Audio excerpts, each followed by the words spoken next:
Hi friends, it's Becky, and I have a little project to share with you. A little while ago, a couple weeks ago, Bead Box Bargains, which is the sister store for Bargain Bead Box, put together 5 different gemstone mini bundles where you had a pendant, some crystal beads, some 6 and 8 millimeter gemstones, and 2 different types of spacer beads, and then a little clasp. They had them for sale. They were a very reasonable price. I got 3 of them. I got the Green Aventurine, Rhodonite, and Lapis Lazuli bundles. And they're very similar. And it would be super easy for me to make the same design in 3 different colors, and that would be really cool. But I thought, since I'm doing Full Set February, and I want to make a full set of jewelry out of each of those, that I would do it in different ways. So for my Lapis set, I'm going to be doing a bead stringing option using some beading wire. For my Rhodonite set, I'm going to use some craft wire, and I'm going to do a beaded chain design. And then for my Green Aventurine set, I'm going to do a macrame design using some of this Eslon. So this will be a long video since I'm going to be making 3 different sets of jewelry, which includes necklace, bracelet, earrings, and a ring for each of these. So I will include chapters. They'll be on the little bar below, or you can go click on each of the timestamps in the description.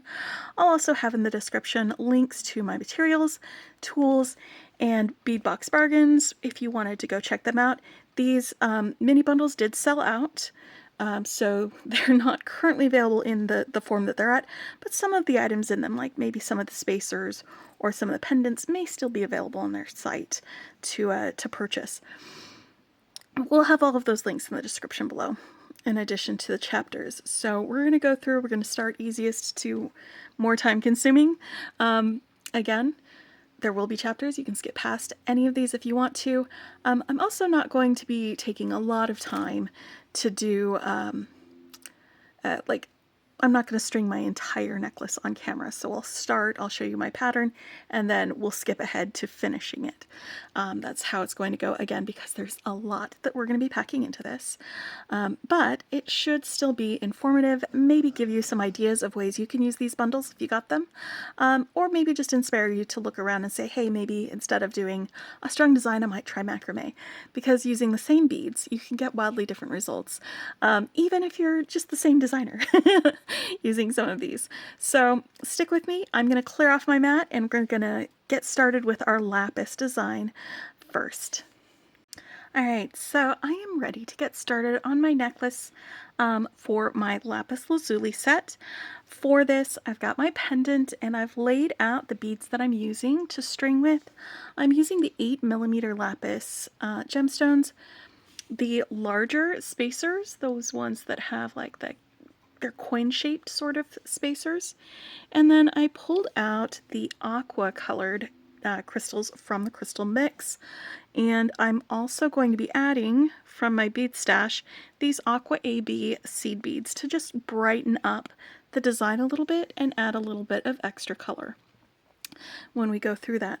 I'm also going to be using the clasp that came with this bundle, and so that is going to be for my necklace. I've gone ahead and laid out half of it, and I've got the other half of those beads over here ready to string the other half when I get to it. For the bracelet and the earrings, I've set aside the beads that I'm going to be using for those. I'm going to use the 6 millimeter beads and these smaller spacers for bracelet, and the cobalt blue crystals if I need to add a little extra sparkle.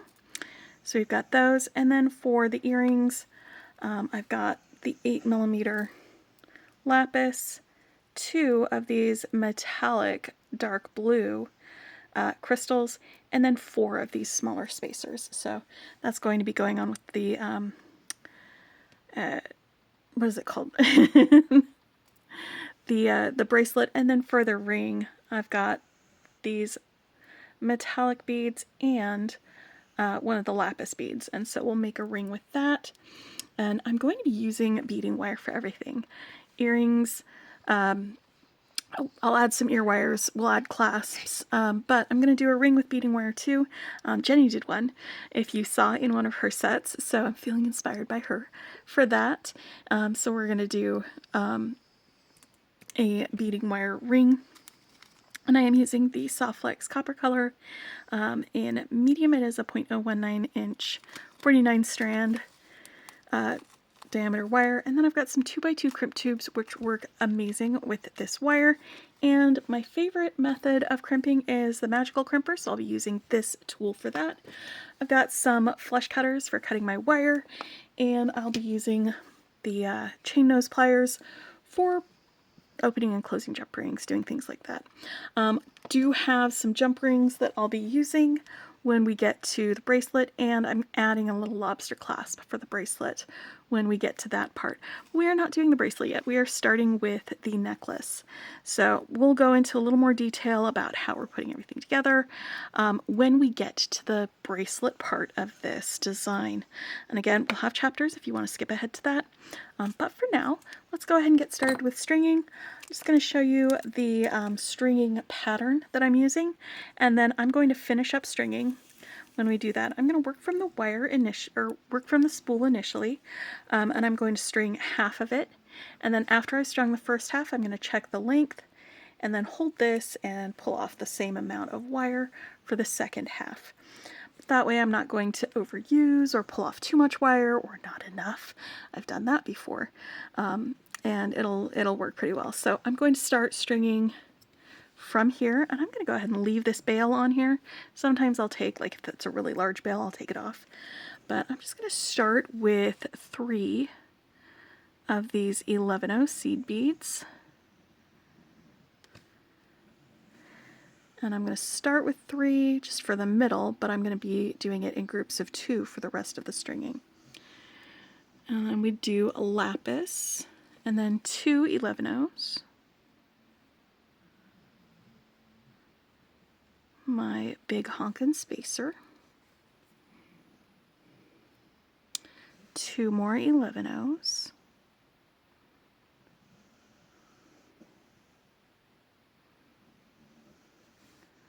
another lapis bead, 2 more 11/0s,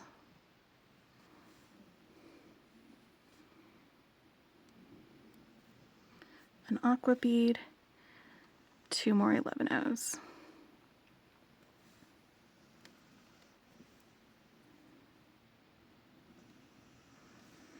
So that is how I'm going to be stringing it, and then I'm just going to repeat this 1, 2, 3, 4 more times, and then end with lapis at the very end. So I'm going to go ahead and string this along. Actually, it's not just lapis, I'm going to put 2 11/0s on the end as well.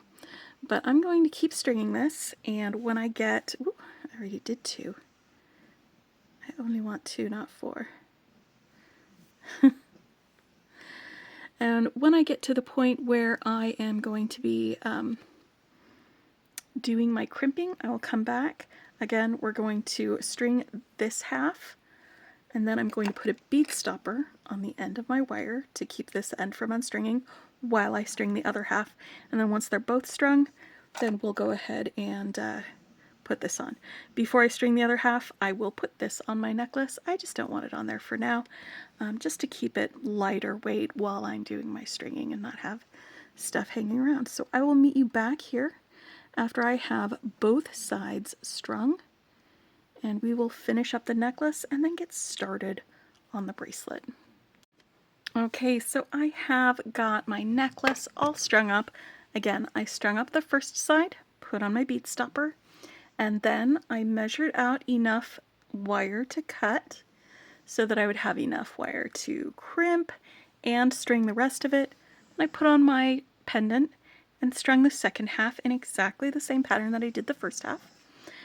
Made sure that it would fit by holding it up to my neck, and I also compared it side by side, each side, to make sure that I didn't miss any bits. So now that that's done, I'm ready to do my finishing. I like to put the most fiddly part of a clasp on my right hand side. So if this is the front, then this would be the right hand side. So I'm going to put the toggle on that side and the loop on the left hand side. I'm right-handed, so I like to put the fiddly bit on the side that I'm more dexterous with. I also like for the toggle part of a toggle clasp to have a little more movement, to be easier to move. So I'm going to be crimping the loop directly to the wire on this side, but for the toggle I'm going to crimp a loop into the wire and then use a jump ring to connect it. And that's just for ease and making it more maneuverable when we do that. So let me get out my crimps. I've got two 2x2 crimp tubes here. I've got my magical crimper. I'm going to swap my bead stopper over here to the toggle side, and let's go ahead and get my loop crimped on the first side, and then we'll switch that over. So I've got my crimp tube on my wire, and pass my wire through my clasp. And for this wire, I don't usually need to use a wire guardian. It's a very sturdy and durable wire, so it holds up really well, even when you've got it directly attached to a clasp. Just need to get a little more wire so that I can get this fully in the tube. Alright, so now that I've got it in the crimp tube like that, let's slide this up here a little bit closer. On that loop, we still have a little bit of movement. Perfect. I don't want it to be stiff there. And then I'm going to center this crimp tube in the opening on my magical crimper. This is my favorite style of crimping because it creates a rounded bead of crimp right here. With my first pass, it crimps just the corners, and then if I turn it to a 90-degree angle and then keep squeezing it at different angles and just go all the way around, squeezing it at different angles,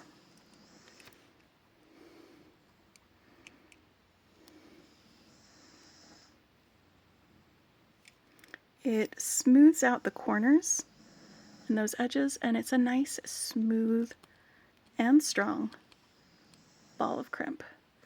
So that's why I like this, and because it's so smooth and small and unobtrusive, I don't usually need to use a crimp cover.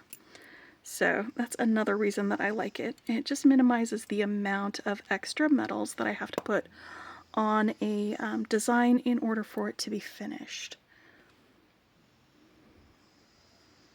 That's the end up close.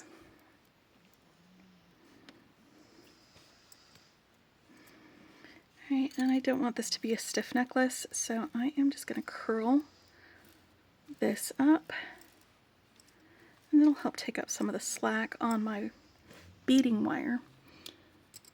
And then when it's all uncurled, there will be a little bit of space between the crimp and the next beads, and that's okay because it means that the necklace will drape appropriately. Now you notice I'm feeding this through without attaching it to anything. It's because I'm going to be using the jump ring to attach this, so all I want is a loop.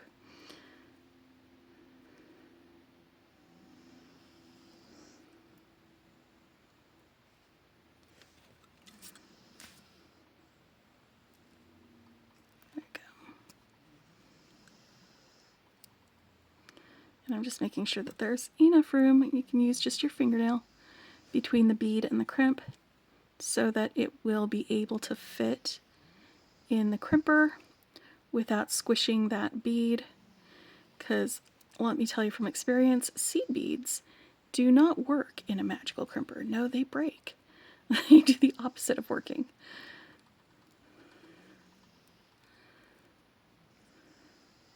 But crimp beads work perfectly in this. And for crimp beads, or crimps that we use, again, I like the solid crimps that you get from Soft Flex. Beadalon #2 crimp tubes are also really great. They're solid walled, so they will not break on you. 2x2 crimps that have very narrow walls or very delicate like brass, that sort of thing, or a seam, they will fall apart in this crimper. They absolutely will. So quality crimps work.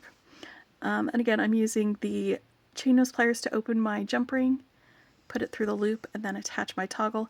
And I like to use the end of this so I don't have to grab another set of pliers, just to hold that side while we get the ends together. And now I've got my necklace finished.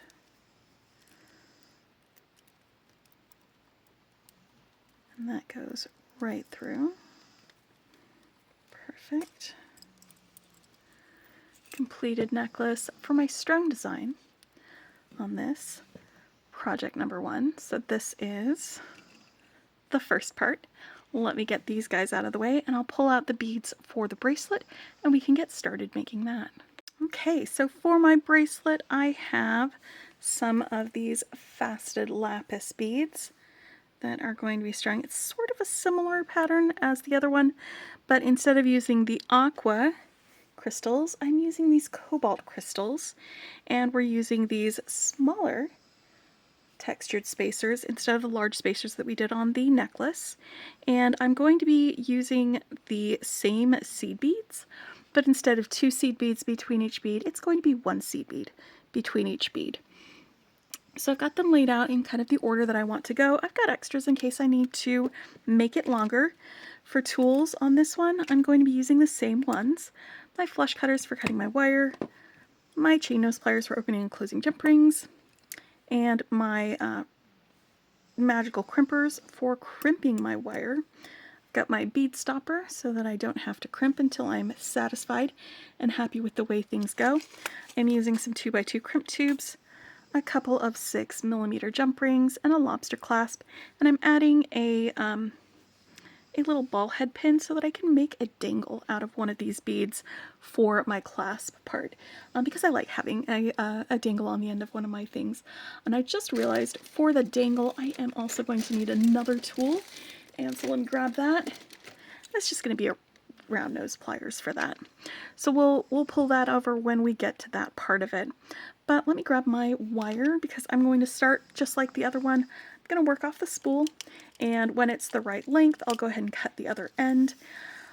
Because I may adjust it as I am putting it together, like this might be too long, and so I may take some off the ends, or I may add some to one or the other of the ends. But that just depends on like where I go and how that is, and that's why I'm not going to be crimping one end.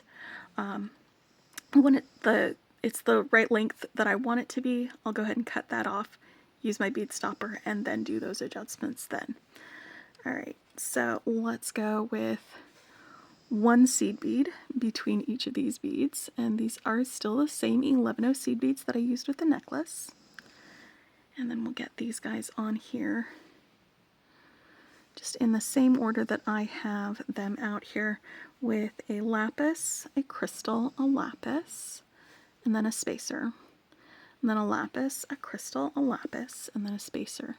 And once again, there is 1 11/0 seed bead between each one, so we can brighten that up and pull in some of those aqua colors that we added to the necklace using the aqua crystals and these same seed beads.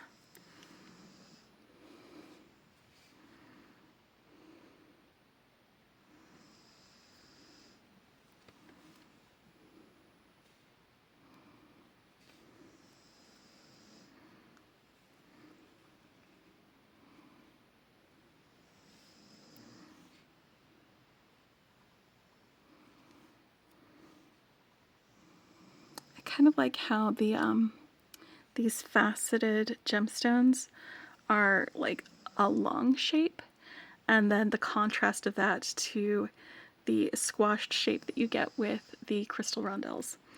It makes for a nice little contrast when they're right next to each other, since they are such a similar color.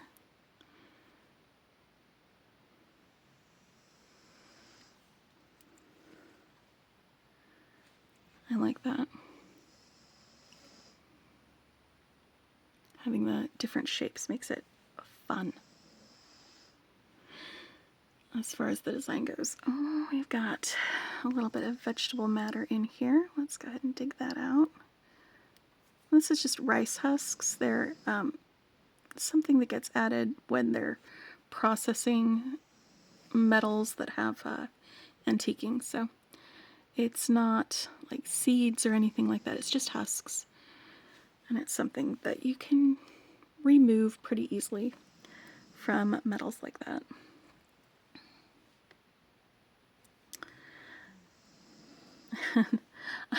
I get that term vegetable matter from the fiber arts world, when you have spun wool that has little bits of hay and straw and things like that in it. You know, you'll be knitting along and there'll be this rough little bit of vegetable matter in it. And you can pull that out and that sort of thing. That's in the things that have been spun from pretty gently processed yarn or wool. Because, you know, that's how it do be with some sheeps. Alright, so this is going to be not quite long enough, so I'm going to add another repeat, and it's possible that I may be subtracting a bead or two from this end in order for it to balance correctly. So we go for another spacer, and the full amount of beads. And this one, and let's see if that is too big or if it's just right. And that will be too big, so I'm just going to remove those 2 lapis beads from the end. Or maybe,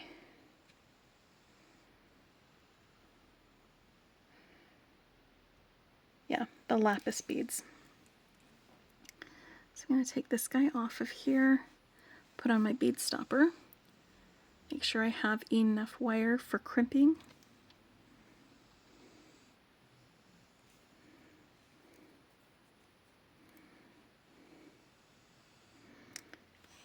And the same amount of wire on the other side. Take off that other lapis bead right there. And now let's go ahead and check how that fits, or will fit, and I think that's going to be perfect once I get my clasps on. Alright.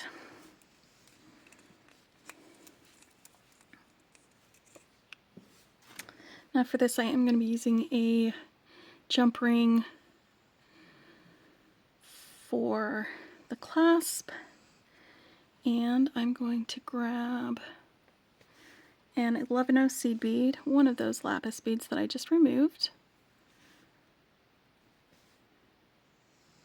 And that's going to be my little dangle.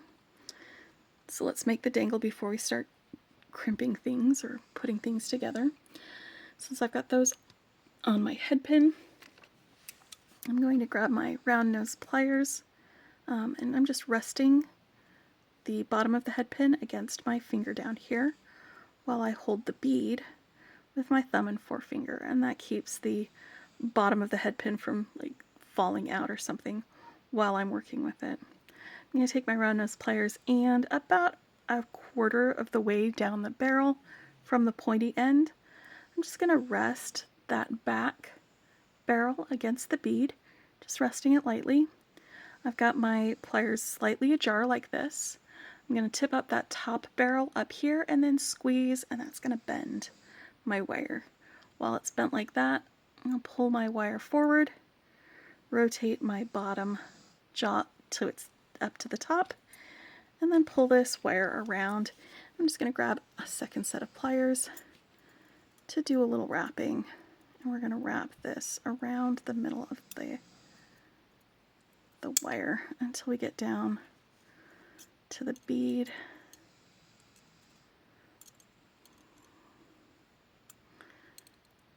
You know, I just realized why it's so difficult for me to wrap sometimes when I'm holding things like that, and it's because I'm wrapping with my left hand, and I am right-handed. So I'm just going to swap these around.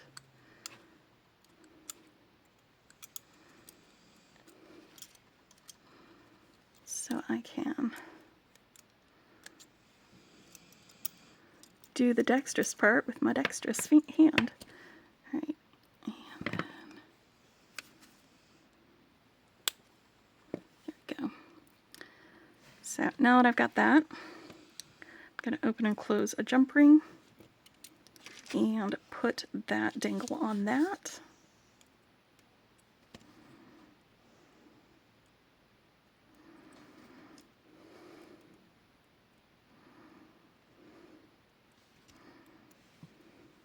And that's going to be part of my closure. Now for this part, we're going to need a loop on the bracelet. So let's get some crimps, and I'm going to be crimping it just like I did the other one, the necklace, using my magical crimper that's right here. I need two crimps. Move these guys out of the way.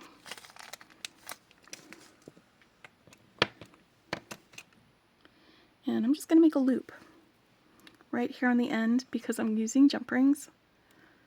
And pass this back through my crimp.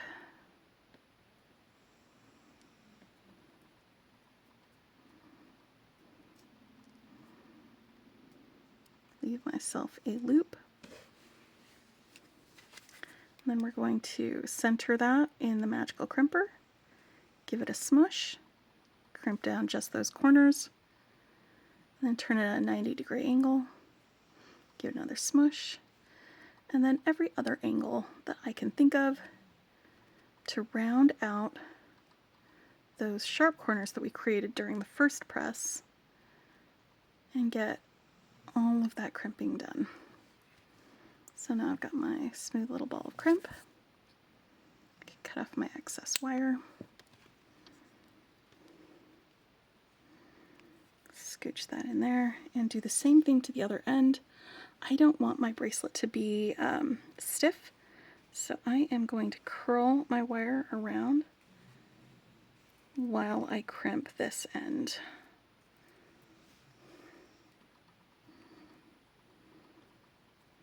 It pulls the slack in, and then it'll let that slack out once it's uncurled. That way, again, I don't like a stiff bracelet. I like a slinky bracelet.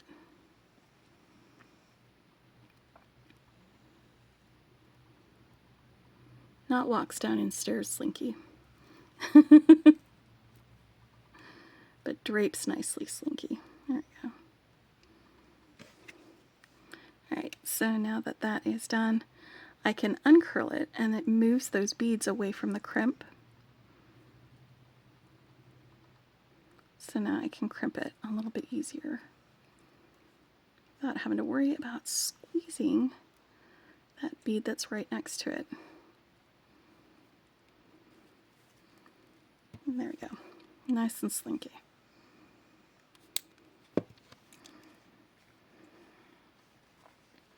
Alright.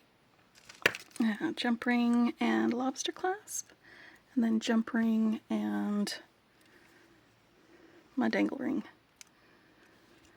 And I've got more jump rings in case I need to add an extra one for length, but I don't think I'm going to need to do that.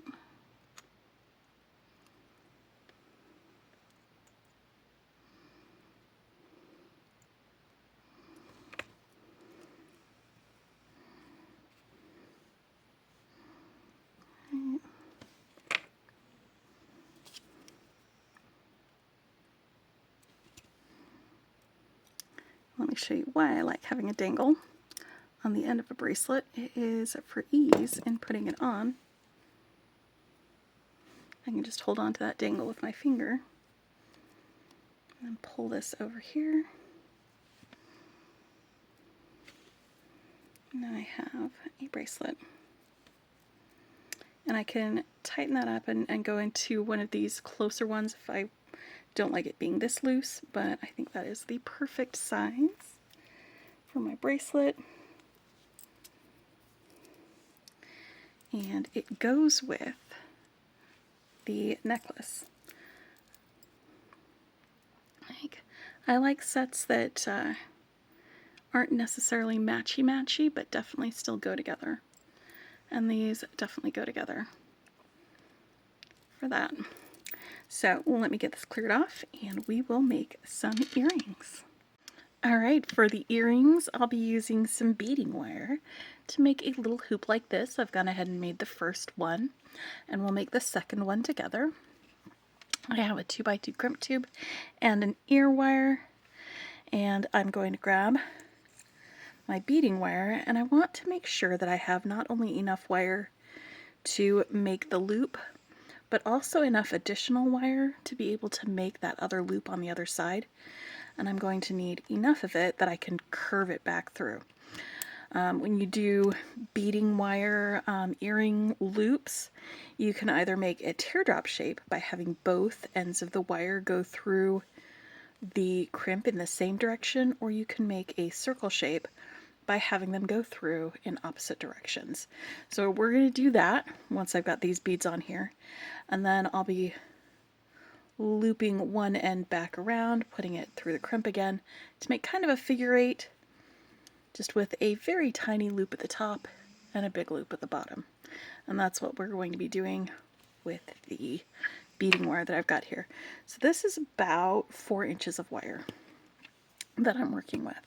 And again, the tools that I'm using are going to be those flush cutters for cutting my wire, my magical crimper, and then some chain nose pliers for getting that ear wire on. I'm going to start by putting on these beads. I'm using 1 lapis. This is my 8mm lapis bead, 2 of my crystal beads, and then 4 of these spacers. And then I'm going to have 1 of the 11-0 seed beads in between each bead as we go through. So I'm going to just start with an 11-0 seed bead, and I'm going to string these beads on. Start with the 11-0 and a spacer, an 11-0 and a crystal, an 11-0 and a spacer,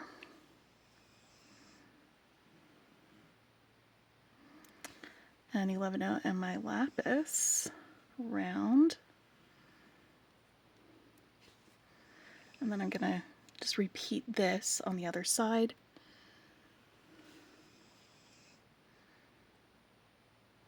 If you've got beads falling off the other side, you can grab a bead stopper if you want. I'm just going to hold it with my finger because I don't need to do more than that. Just to keep it there.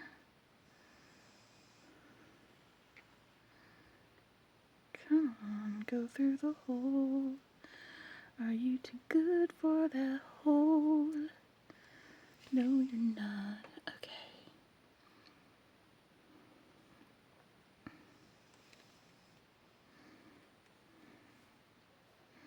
Alright, and so we will definitely want one end to be longer than the other. And as I said, we're going to cross them through the crimp bead going in opposite directions. So I'm going to go through in one direction and then through in the other direction.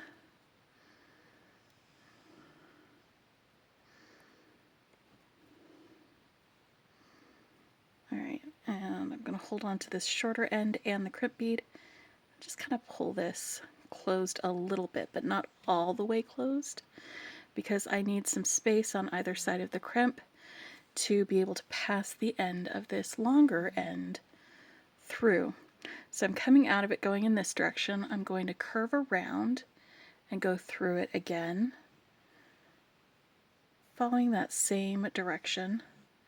And this is a fiddly bit. Sometimes with these copper crimps, they can be kind of thicker walled, so it can sometimes be a little more difficult to get that third strand of wire through, and I might have to fiddle with it just a little bit. or push it through or something like that. Aha, I got it. Okay. So here's where we start adjusting my loops. I'm going to adjust my big loop until I've taken up all the slack. And then I'm going to turn this from a big loop into a smaller loop. And now when you do this smaller loop, you're going to want to make sure that there's enough room in here that you can still get your crimper in. So I'm holding it gently. I am not squeezing this. If it was squeezing it, this loop would not be closing. And I just want to make sure that I can comfortably fit the end of my crimper in here. And again, I'm not squeezing it yet. Just making sure that this will fit. And also comparing it size-wise to my previous one, and that looks absolutely just right. So you can now see how I've got that done. That means I am going to be able to now do my initial squeeze, and then come back through at a different angle.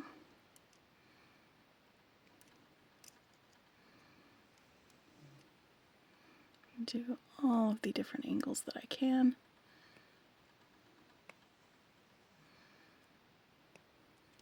And that is moving instead of squishing.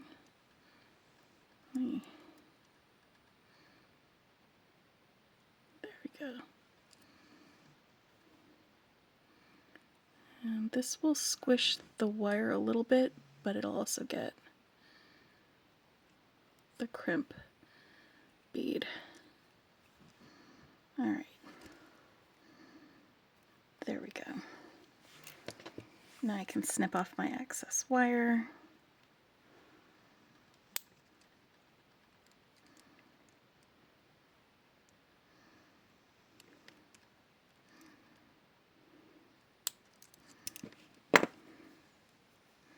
And I've got my little loop up here that I can attach my ear wire to.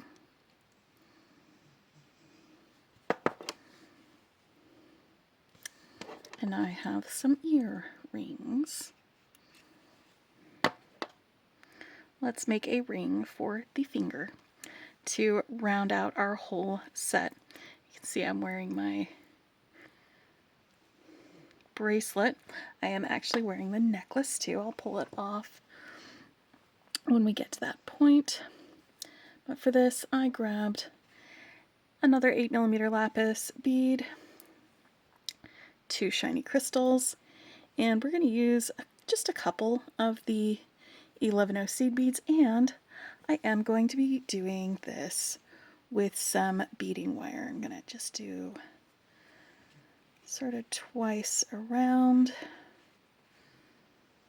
I'm guesstimating it's actually going to be smaller than this, but I want to give myself enough room to be able to play with on that.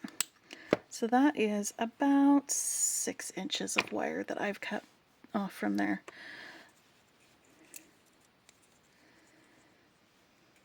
Alright. Now, first thing I'm going to do is get these beads on here right in the middle. Oop, I'm going to start with the crystal bead, and then I'm just going to have a single 11O between the crystal and the lapis. And then a single 11O between the lapis and the next crystal. Alright, so now I've got it like that. I'm going to grab 2 crimp tubes and put one on either side of those. And then we are going to loop the wire around and feed it into the crimp tubes on either side of that. And then we'll do some adjusting till we get it to the right size. And once it's the right size, we can do some crimping. Alright, so I've got that one. Now let's go and do the other one.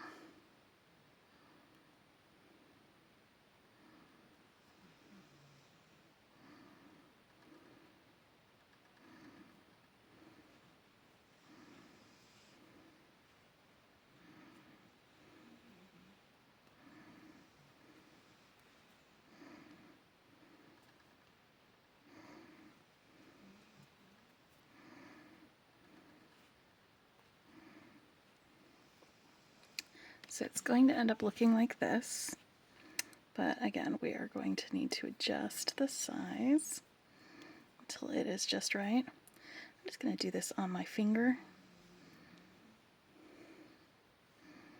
I think that's actually going to be perfect. Let me slide these crimps up to where I want them to be.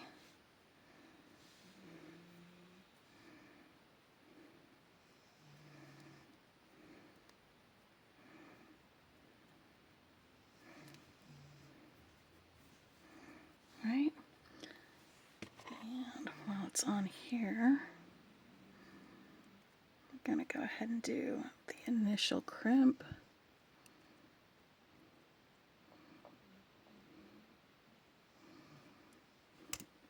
And then pull it off.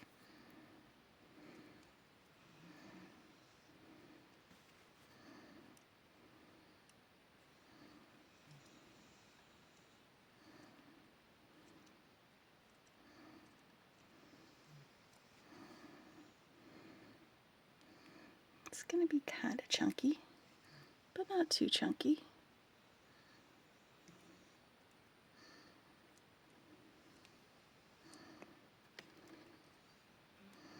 We will be doing different types of rings for this project, but this should be a fun one. Fairly easy to do.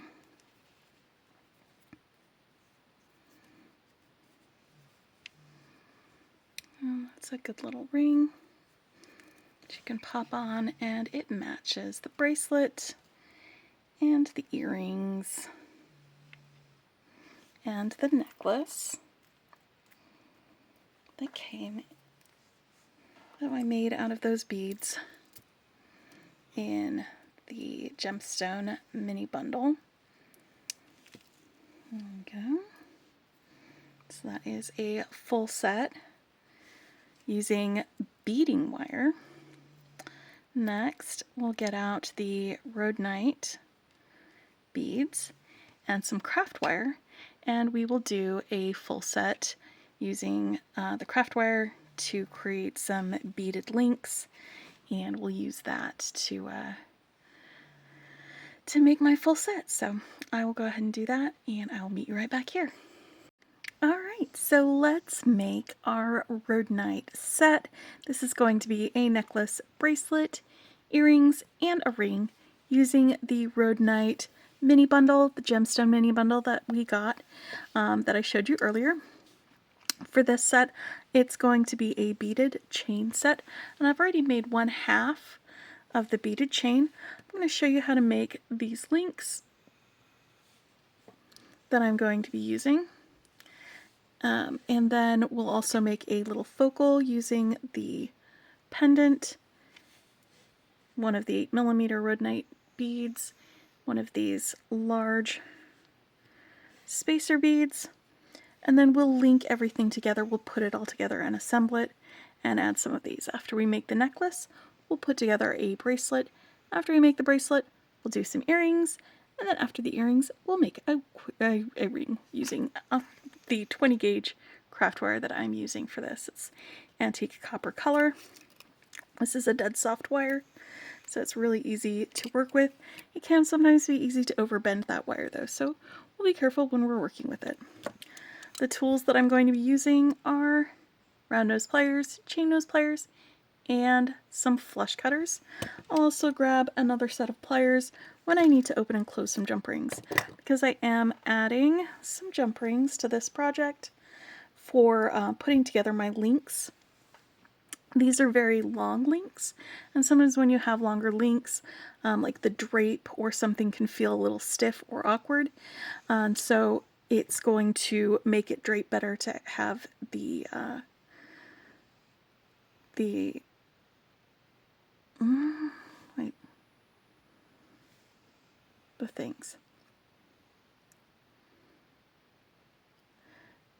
jump rings connecting each of these links when we do that, so you can see it does actually drape and flow a little bit better when we've got those.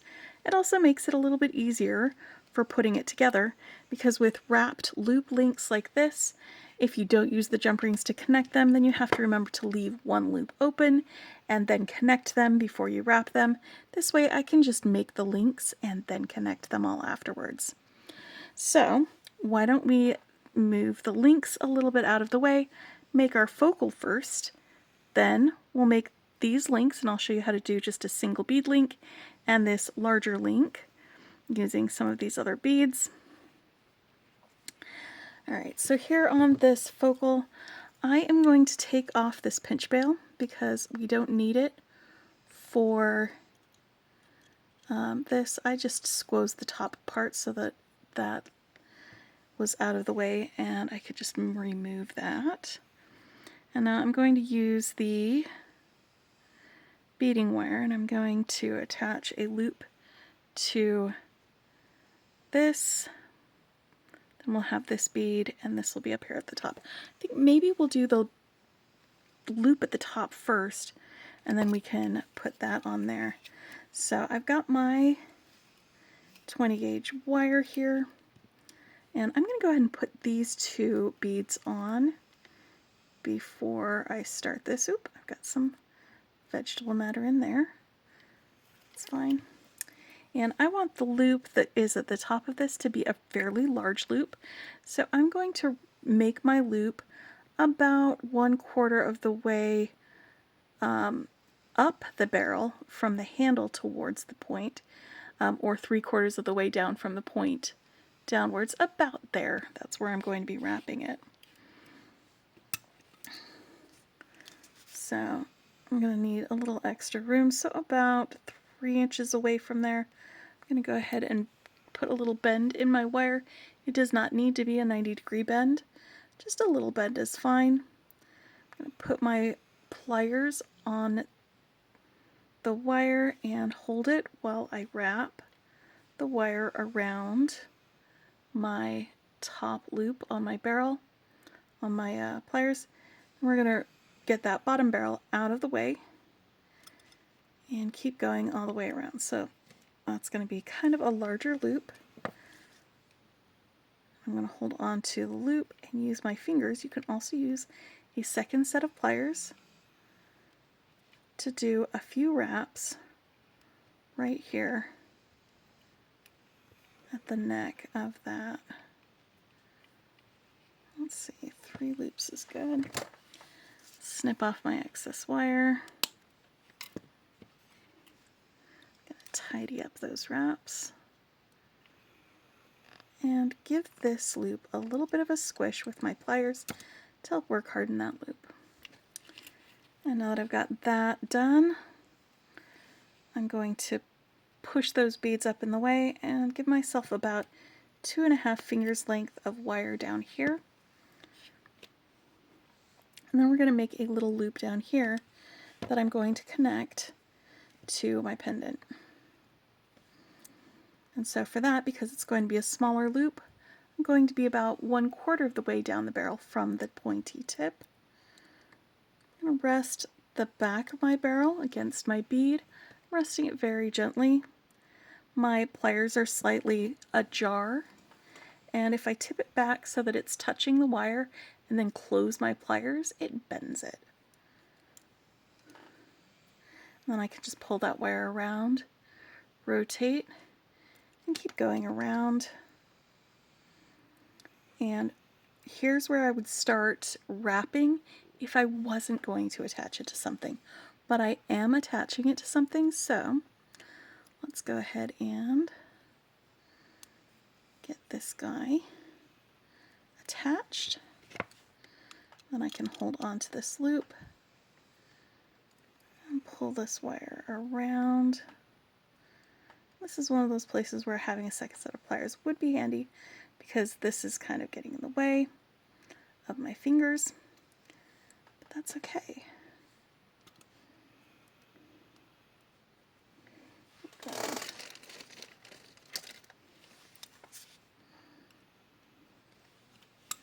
That second set of pliers so that I can just push that wire all the way around. back. And I'm doing it with my left hand again. Doing it with my left hand instead of my right hand.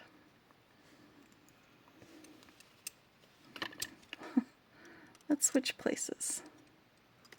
Right hand. Oh, that's so much better. All right. So now that that's in the back, I just want to move that wire towards the back so that when I snip it, that's where it will be. All right. So this is the part that I'm going to be attaching the ends of my wire wrapped loops to make my necklace. We'll do that after we make the these links, and after we get the links connected to each other. So for the necklace, I have 1, 2, 3 of the big spacer links, and 1, 2, 3 of my long gemstone links. And in the gemstone links, we have our 8mm Rhodonite bead, 2 of the smaller spacer beads, and 2 of the faceted pink Rhodonite beads that came in this. So all 5 of these beads are going to be sitting on a piece of wire for that. And again, I like to work off the spool when I do a link like this so that I don't waste too much wire. I'm pulling off about 6 inches, so give me room, and straightening it with my fingers. You can also use some nylon jaw pliers to straighten them out. I find that I only need my fingers for it, so that's why I like to do that. Because that way I don't have to go look for another tool. I can just use what I got attached to my armpits. So I'm just going to stack these guys on there like that. This is not going to be a large loop either. It will be about 1/3 of the way down the barrel. I'm going to go about 2 inches. I'm going to bend the wire back and then up around, rotate my barrel, keep going around, and then again you can either use your fingers to wrap this or another set of pliers. You know, and if you've got like some little spaces in your loops, you can tighten that up with your pliers. Get yourself a nice tidy wrap.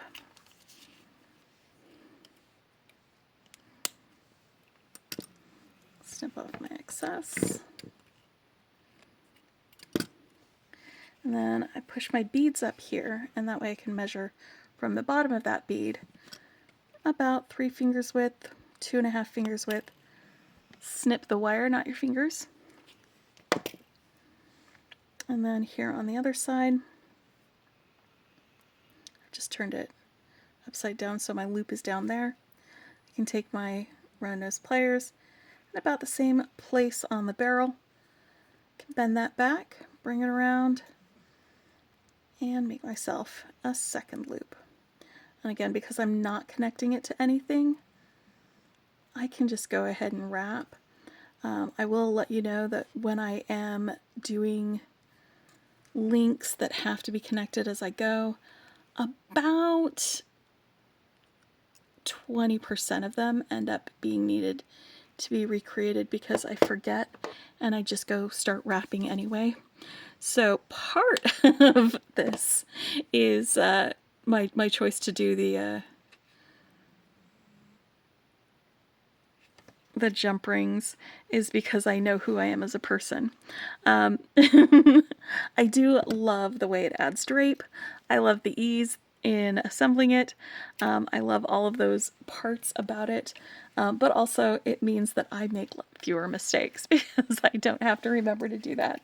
So that's another reason to do it, is if you know you make mistakes like that. So I'm just going to make a another link using this spacer bead.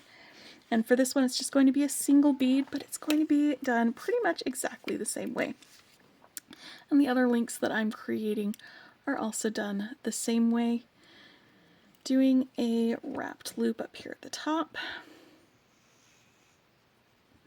Probably too much initial beginning wire, but that's okay.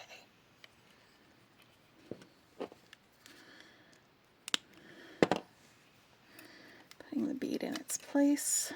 Just gonna straighten that a little bit. Measuring about 2.5 or 3 fingers down. This is how I made all of these beads, or all of these links for this necklace. And then we're going to wrap that loop on the other side after we get that cut. Switching hands so I can grab these pliers. Do some proper wrapping.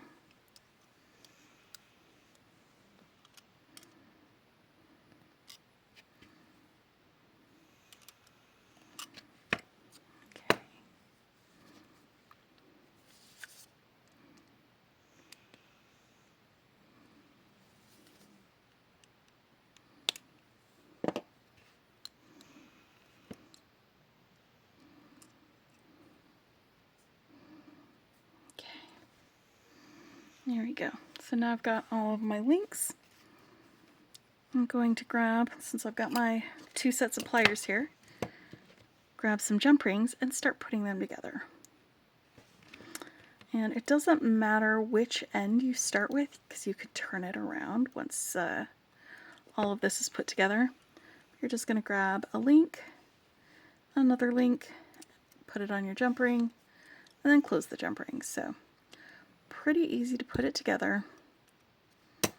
It's just a little bit of fiddly stuff. Nothing too hard.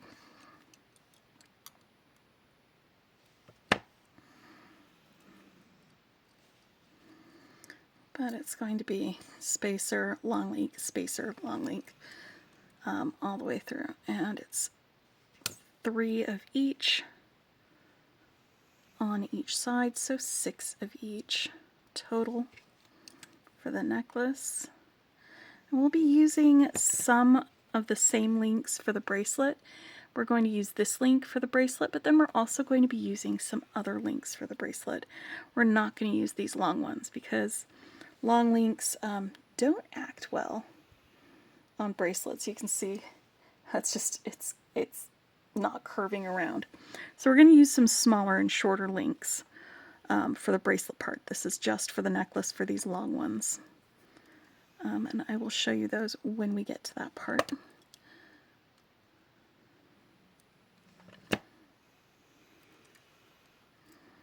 But we got some big chonkin fancy links that we're working with right here.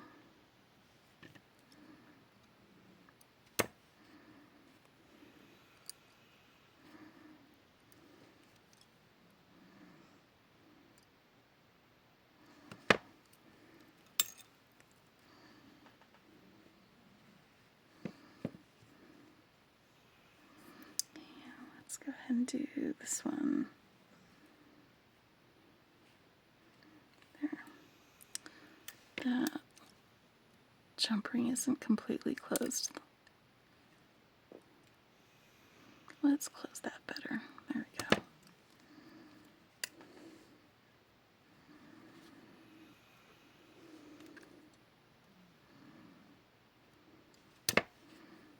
Alright.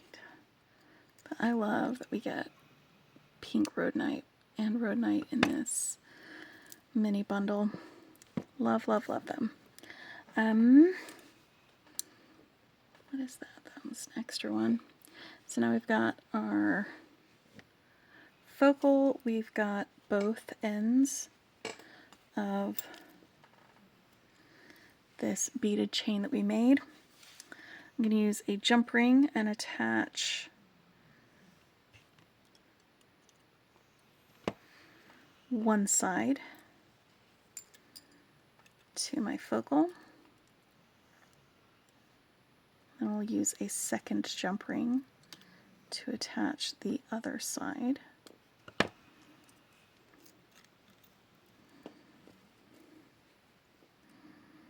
That jump ring's not completely closed. You can tell it's not completely closed because it's a little offset like that.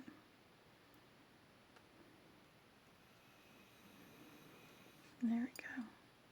And now it's completely closed.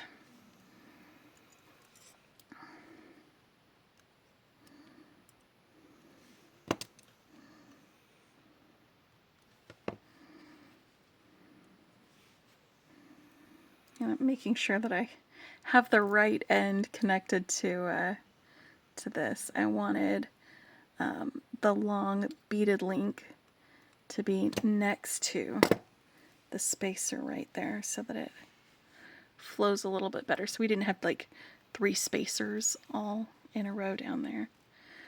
Alright, now I do like a shorter necklace, so if you wanted to make this longer, you could add more links, or you could attach some chain to the end, and that would make it longer, or maybe lengths of chain between each of these links. That would also make it longer. This is going to sit with this right below my collarbone for this length. Alright, so now that I've got it all put together like that, let's add a clasp, and we'll do that with more jump rings. So pretty easy once you make your links. It's super easy to assemble and put this together. The challenge is making links.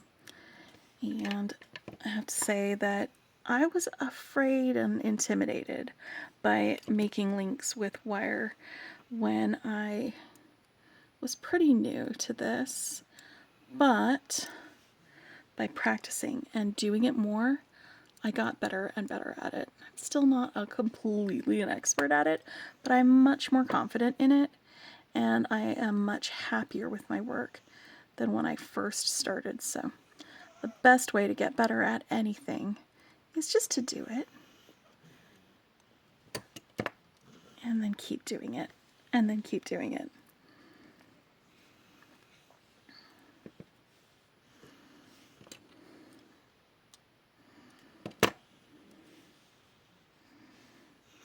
Right.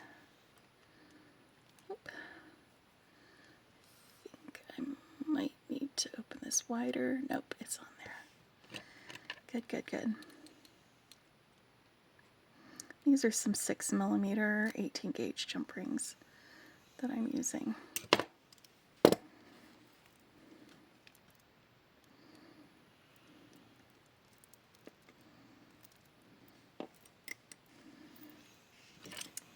Alright, so necklace is done. Next, we will make a bracelet. Alright, so here are the bits that we're going to be using to make a bracelet. I'm going to be using 3 of the links with the large spacers. And again, they're the wire-wrapped links with wrapped loops. I'm going to be using 4 links with just the pink Rhodonite faceted rounds. And then I'm going to use 2 links made out of the small spacers, and I'll go ahead and make this one with you just in case you weren't watching the previous section, so you get a little bit of how-to on that one, because we do have chapters, so you can skip forward or go back or go forward, however you want to do that.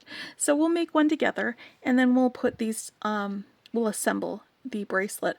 I'm going to be connecting the links to each other using some jump rings, and then I've got a lobster clasp, and I'm going to make a little dangle for that lobster clasp to connect to. I like a dangle on my bracelets because it helps and aids with putting them on. And I've got a head pin and another Rhodonite round when we get to that. So I'm going to move that out of the way for now. And tools, round nose pliers, chain nose pliers, and I've got another second set of pliers for assisting when making some things, especially opening and closing jump rings. sometimes it's useful when you are wrapping some loops. Then I've got some flush cutters as well. And we're using the same 20 gauge wire that we used on the necklace. So let's make a link. And I did all of these links exactly the same way. I'm just straightening out the wire and warming it up a little bit with my fingers. I'm going to put my bead on here, or my spacer on here. I like to work from the spool when I do this. And about 2.5 inches down, I'm going to hold the wire about 1/3 of the way down the barrel from the pointy end, bend it back away from me, and then bring the end of the wire up around over the top. Then open my pliers up and rotate that bottom jaw up, and keep going all the way around. Then once it's crossing over like that, we can push the wire around the neck of the wire using fingers or another set of pliers. Once we've got a few wraps, then we sort of tidy those wraps up a little bit. We push our bead up and then measure from the bottom of the bead about 2.5 or 3 fingers down. That should give you enough wire to be able to make that next wrap. So use the pliers to make a loop. Hold on to that. And push that wire around to wrap that loop.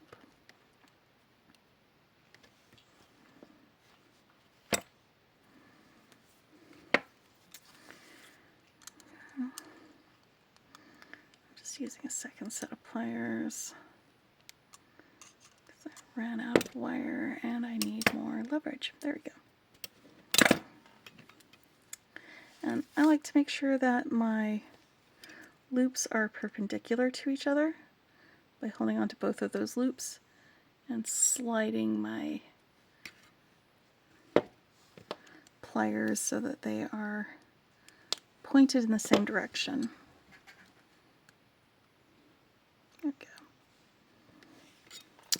So now that we've got all of these links made, let's open up some of these jump rings and assemble. And I'm just going to start with these small ones here at the end and connect it to a Rhodonite. So it's going to be spacer, Rhodonite, spacer, Rhodonite, spacer, Rhodonite. And this is the pink Rhodonite that we are using.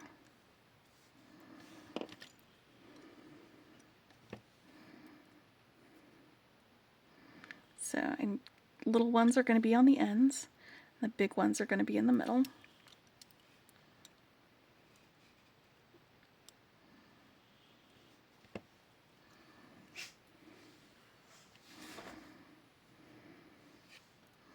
I'm just making sure that these links are closing.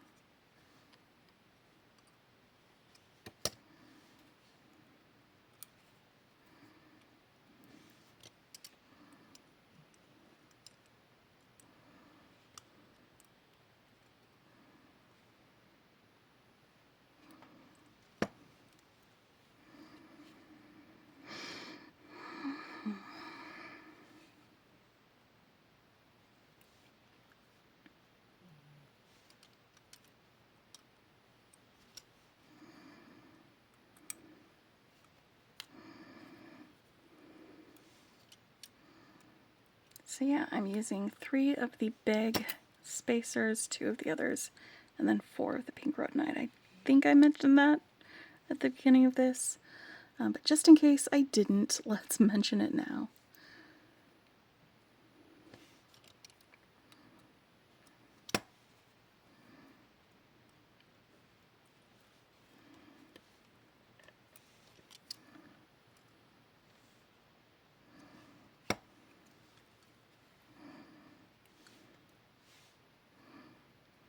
So it is just a beaded chain, and It's going to be a bracelet when it is all done and grown up. And here's the fun part is, if this ends up being too long because I guesstimated wrong or something like that, I can just remove some of these extra links and change the size. Or just, you know, if it's too short, you know, add a couple extra jump rings to the clasp area, that sort of thing. Alright, this last one's going to go right here on the end, and it's very possible that this is too... Before I put that on, let's save myself some trouble just in case. Bum, bum, bum, bum. You know what?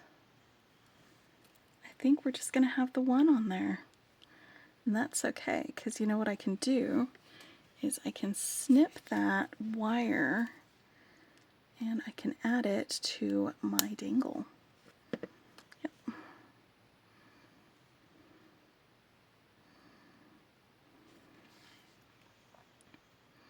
Is this hole going to be too big, too small? Alright. So we're going to add both of these guys to our dangle, because this is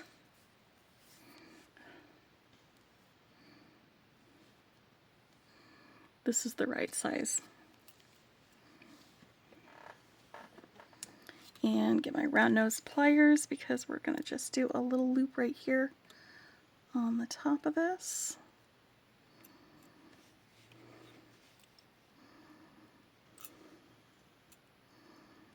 Grab some pliers for wrapping.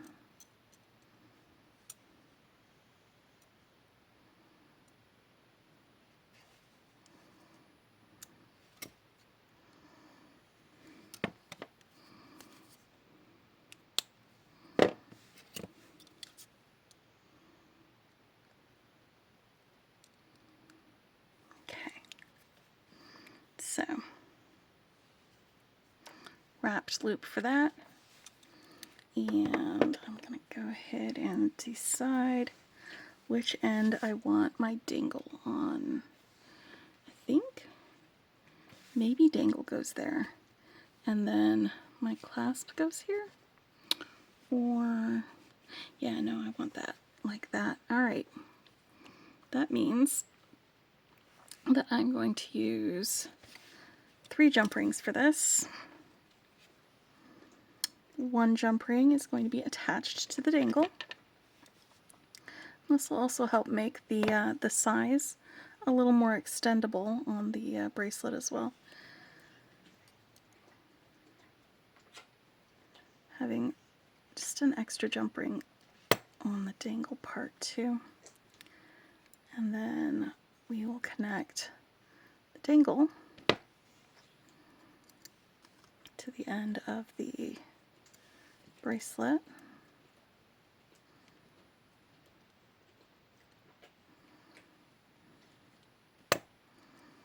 And then connect the lobster clasp to the other end.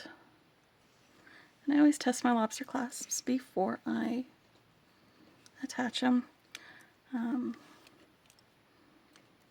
Doesn't happen that often, but it has happened that I stumble upon a lobster clasp that just doesn't work.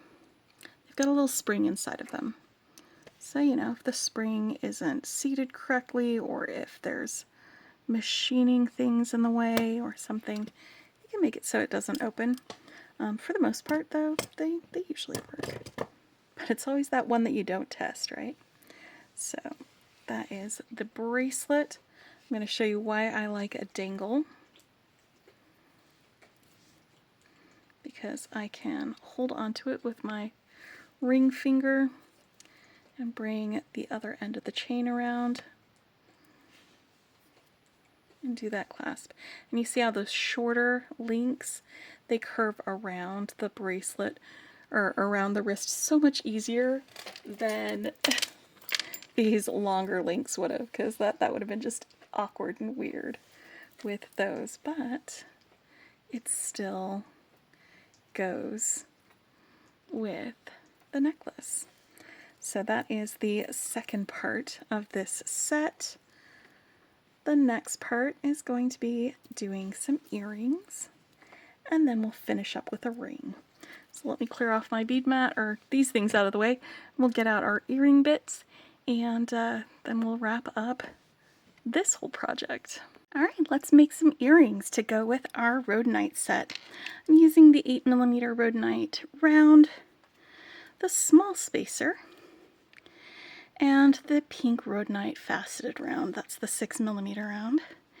And I'm going to be using this head pin to make a charm or dangle with the 8mm bead, and then we're going to do some simple loops with the 20 gauge wire for each of the next pieces. So we still get that beaded chain look, but we don't have as much volume or as long of a link as we do when we do a wrapped loop.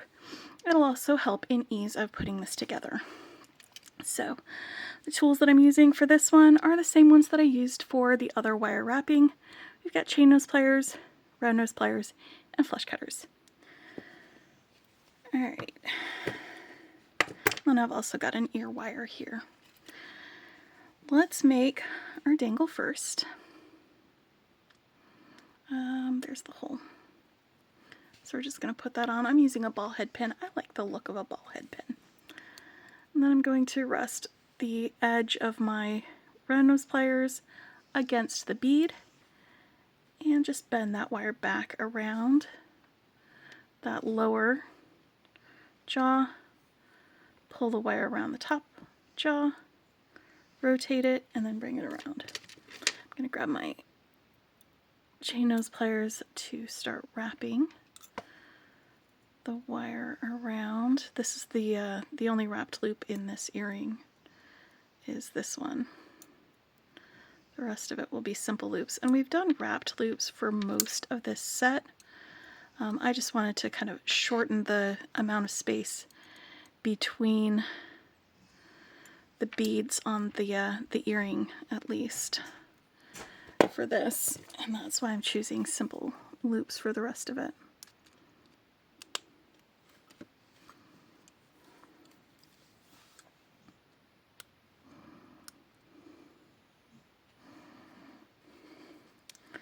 Alright, so for simple loops, I'm going to go ahead and put both of these on here. And I'm going to use my round nose pliers for these. I'm going to start with a flush cut end. This is flush cut from when I made these ones already. But we're going to put the end of the wire right there nestled at about a third of the way down the barrel. And then I'm going to roll the wire. You can roll it towards you or away from you, as long as it rolls, and you keep rolling it until it touches the other wire. I like to leave it on here and then just rotate my round nose pliers down so that the other barrel is resting against the wire right below where the wires meet. And then give it just a little, like that. It's a small movement to tip it back to make a centered loop. So instead of it pointing off in one direction or another, it's centered over the wire. I like to give my simple loops a little squeeze with chain nose pliers. It helps to work harden the wire so that the loop stays longer. Wrapped loops are much more secure than simple loops, but because the earring is so light and there's not going to be very much pulling on it or weight on it, it's going to be perfect for this application. Alright, so now that I've got the bead where I want it to be, I'm going to measure about 1 finger's width down from there. And remember to cut the wire, not your finger. And then I want perpendicular loops, so if I'm looking at this with the circle showing, I'm going to grab both the wire and this bead, and then I'm just going to press with my thumb to bend that over the top. We'll do a bend with the chain nose pliers on the next loop so that I can show you both ways of doing that. Because you can either use chain nose pliers or your thumb. if the wire is soft enough and if you have enough leverage. Sometimes I don't. I'm going to cut off everything but 1 centimeter of wire from the bead. This is something that I've learned about my own anatomy, is that if I hold the bead here, the spot on my finger where my fingernail ends is about 1 centimeter. So I don't have to go grab a measuring tool. If I just hold it up in my fingers, I can find that out. Your fingers may be different from mine. So this is something that I know about myself. You might have a different measurement or a different part of your finger, like maybe it's at your first knuckle or something like that, that you can measure that. It's worth exploring. But now I've got my link made there. Let's do the other one. I'm going to go ahead and make that first loop. So basically simple loops. The first one is usually loop and then bend. The second one is bend and then loop. And then if you wanted to use the one-step looper, you could do that. It does all of those things at once: the cutting of the wire, the bending of the wire, and the looping of the wire. So here's the part that I'm going to show doing it with the chain nose pliers. I've got the wire and the bead resting in here, and I'm going to hold them together. And I'm going to take my chain nose pliers and I'm going to rest that back jaw against the bead. And I've got this slightly ajar. I'm just going to tip this up. I'm angling it up until it touches the wire. And then I'm going to close my pliers. And when I do that, it makes that bend for me. So that's how you can make a bend using your pliers instead of your fingers. And again, I'm going to measure off that 1 centimeter. Make myself a little loop.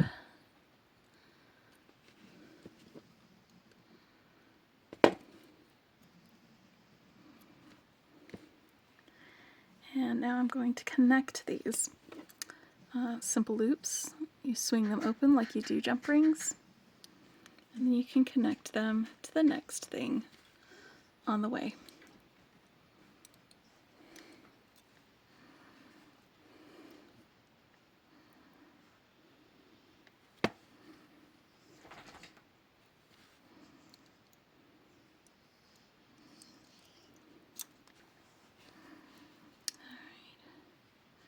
Since all of these are round, it doesn't have a front or side or back facing thing. That's one of the reasons I chose perpendicular loops, because it didn't really matter which way things are going, and it kind of flows a little bit better when everything is one way versus the other. So there's my earrings to go with this Rhodonite set. Now let's pull out this bead and some 20 gauge wire, and I'm going to make a little addition for this with some 26 gauge wire as well.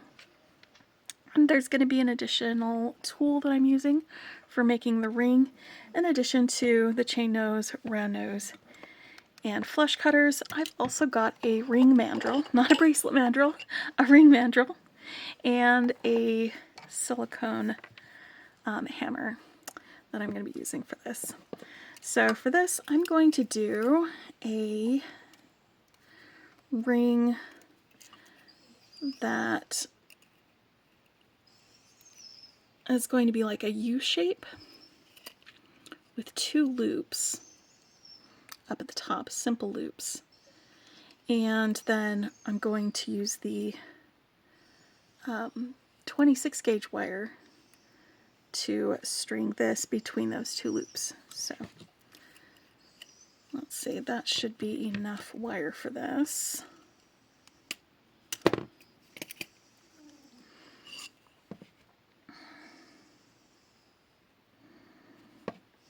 Alright.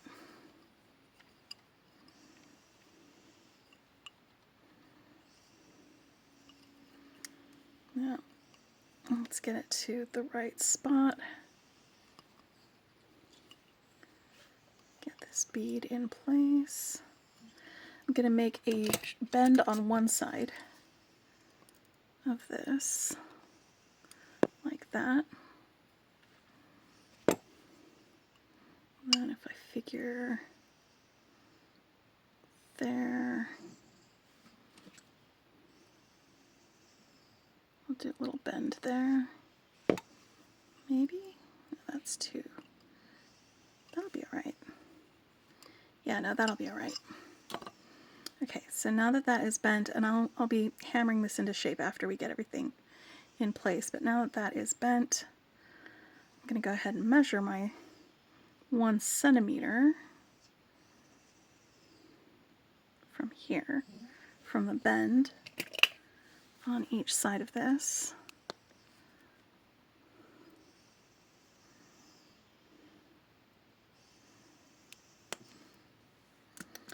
Then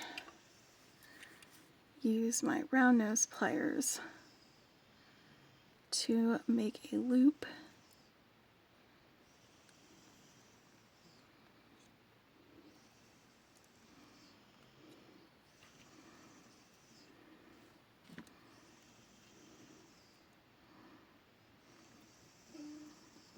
Just a simple loop. Do that same thing on the other side.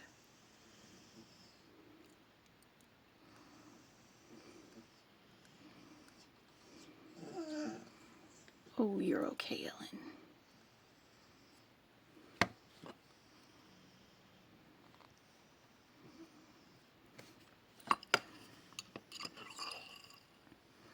I don't want to bend this out of shape too much when I'm trying to get these guys facing the right way. All right, I'm going to bend them back just a little bit, like that, so that we have some room in here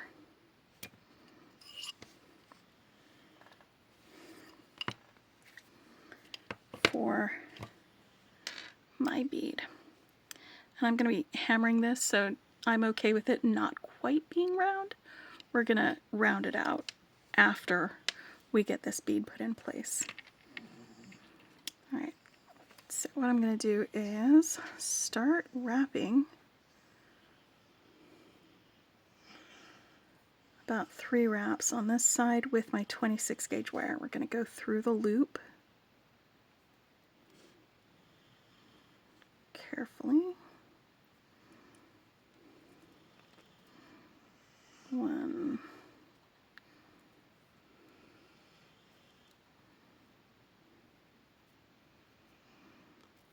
2, and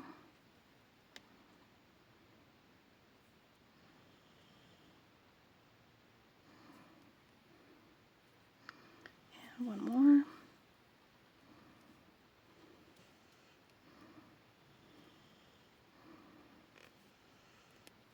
There we go. All right, and now I'm going to put the bead on there now that I've got that wrapped on there 3 times.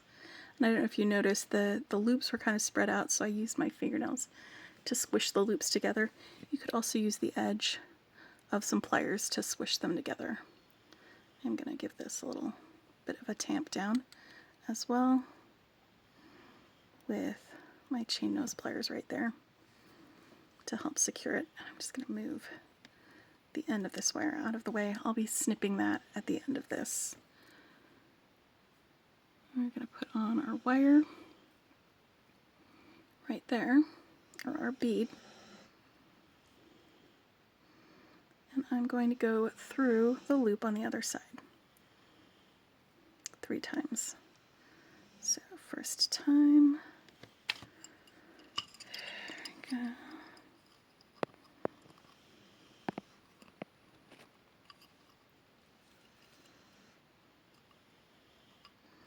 Just trying to tighten that up just a little bit.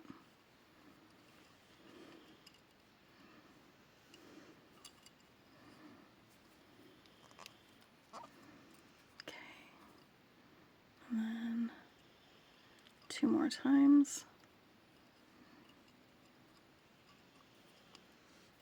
1,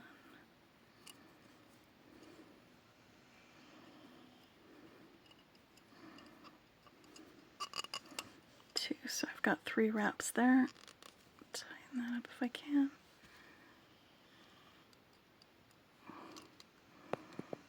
these wraps all straightened out. Actually, I think I'm going to do one more.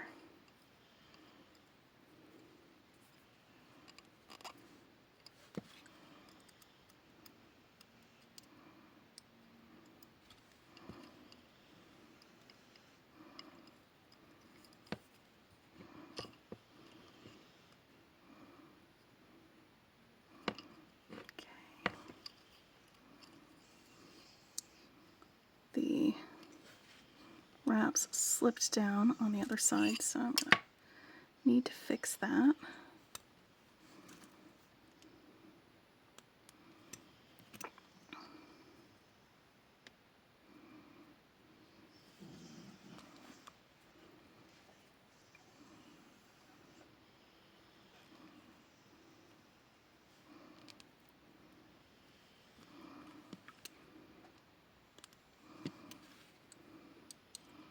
I want it to be in the center over there, for this one to be in the center.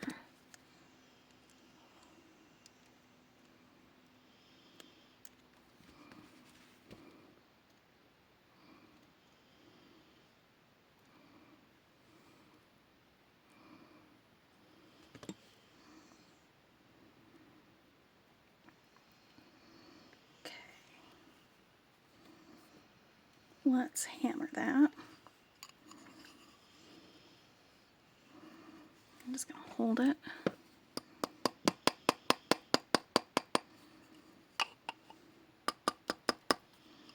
Hammer gently.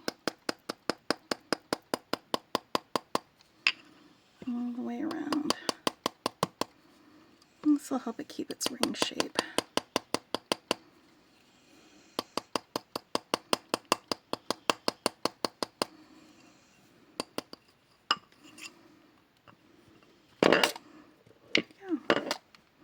So it's a pretty simple ring to go with. Some pretty fancy guys.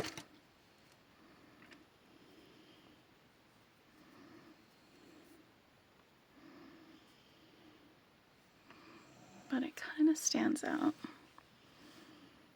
And I chose one of the Rhodonite beads that had a lot of pink and some darker streaks in it. Alright, so let's look at this whole set. And then we will move on to our aventurine set.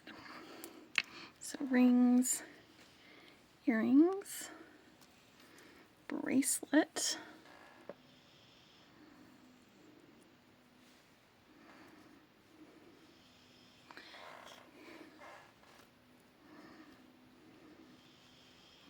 and a necklace. Full set February.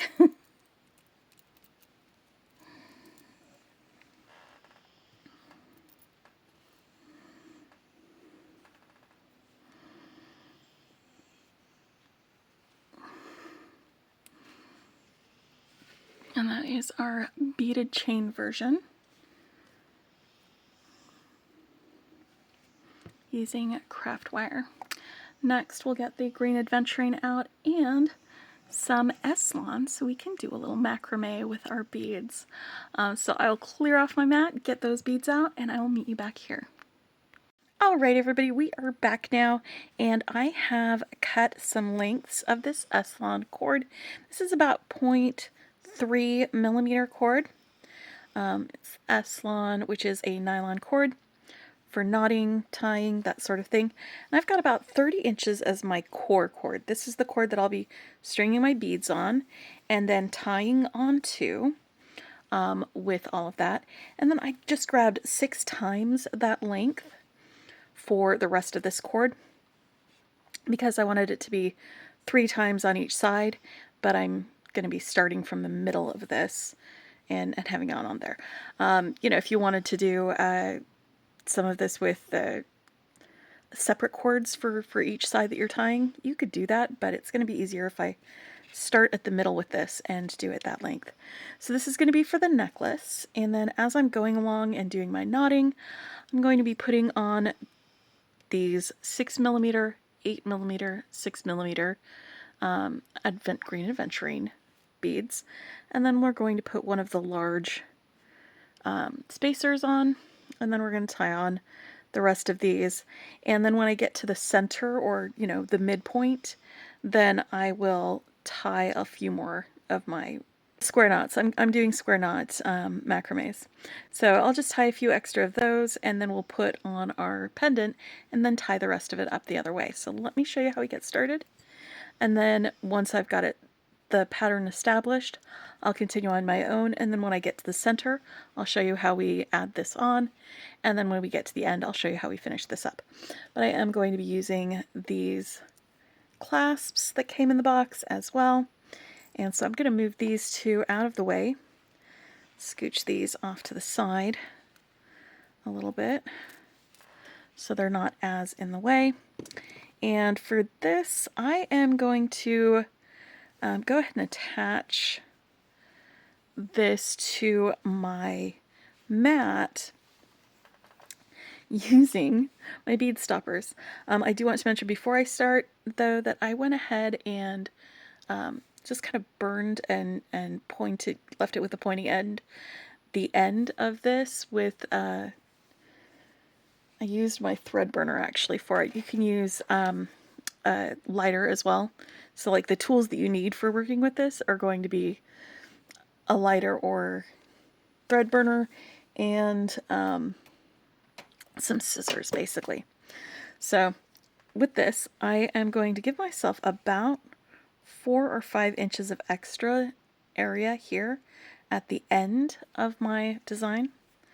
And that's so that I can do some tying on and knotting to get the clasp attached at this point. So I want to have enough thread there. So I'm going to pop this into my thread stopper.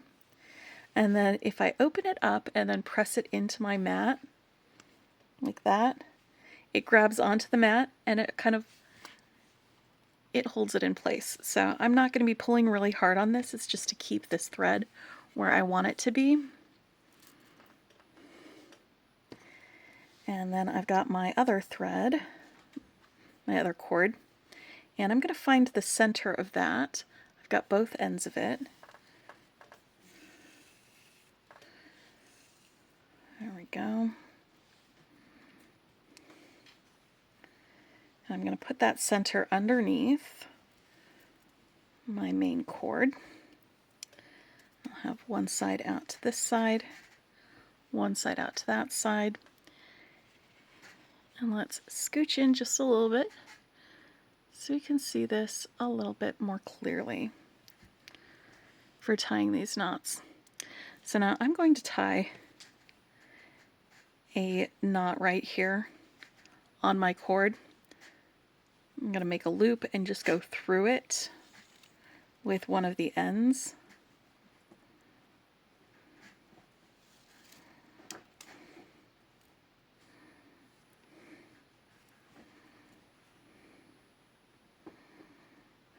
Tie that on really well there. And now I'm going to do some square knot macrame.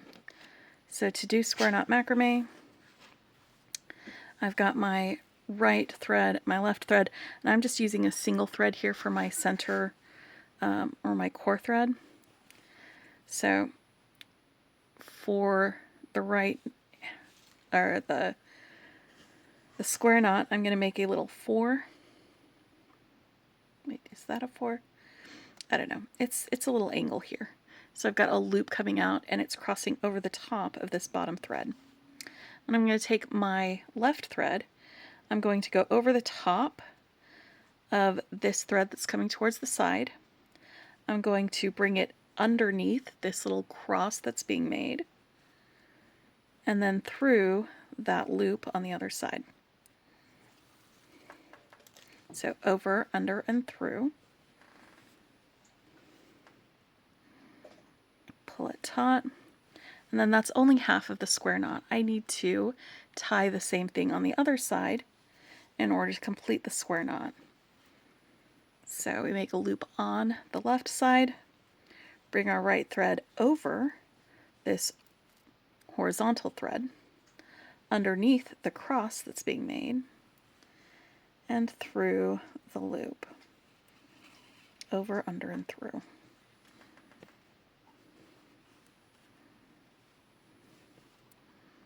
And that's my first square knot.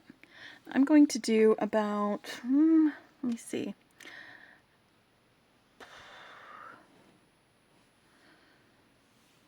How many should I do? I'm going to do about 6 of these, so that's 1. So I'll need to do 5 more. Starting on the right. Again, you're going to go on the right and on the left each time you do a square knot. On here, so that's 1.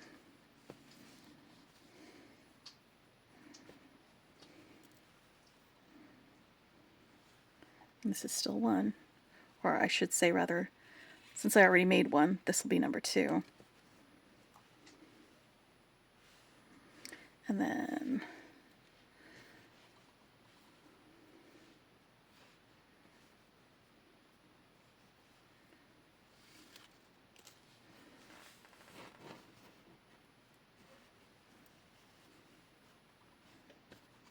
now it's 3.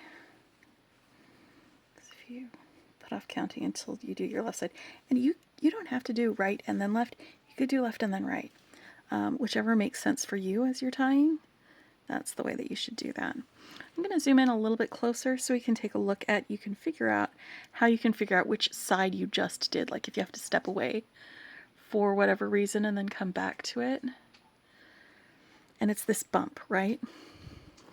So over here on this side, I just finished tying the left side.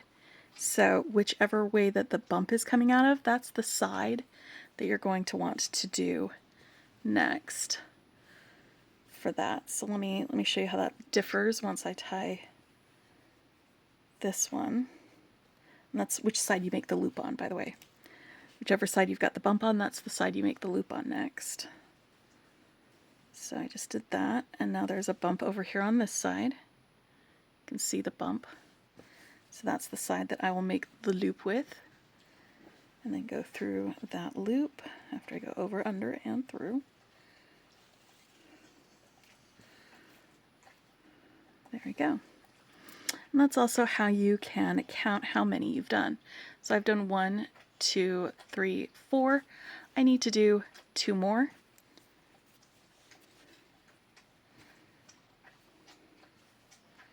In order to get my 6 that I wanted to start out with on this side. 1.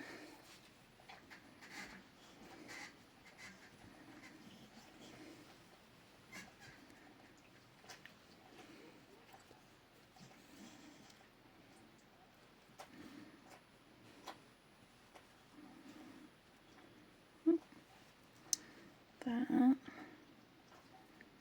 Got twisted around funny. There we go.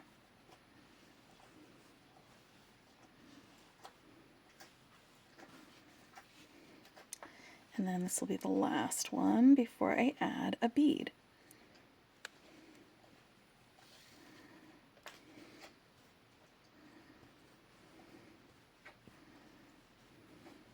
So that's the first half of that one. And again, you can see the knot on that side, so it means that I need to finish up this knot by doing the next one.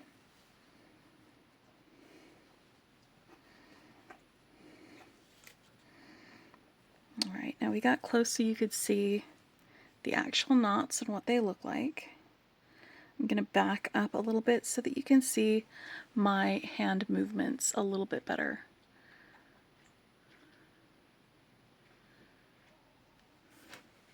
So that we've got those bigger hand movements going on. Alright, so again, this is the part where I'm going to start adding the beads that are going to be part of this pattern. And I'm starting with a 6mm bead. Once that's slid up there on that core, then I'm just going to be tying a knot kind of around that bead. So I'm going to start the same way that I did the others. Make my loop, and then go over, under, and through. And this part I'm going to want to hold the thread steady while I snug that up around that bead. And I'm going to want to finish that knot by doing the other side.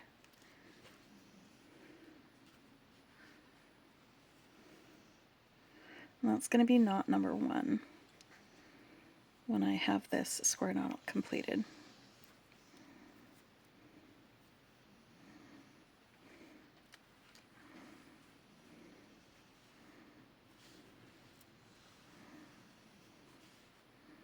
So knot number 1, and I'm just going to do 3 square knots between each bead. So I'm going to do 2 more.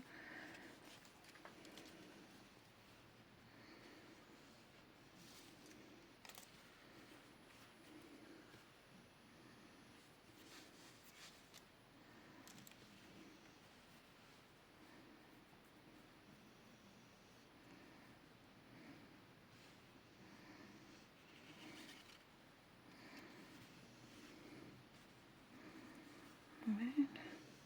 So that's 2.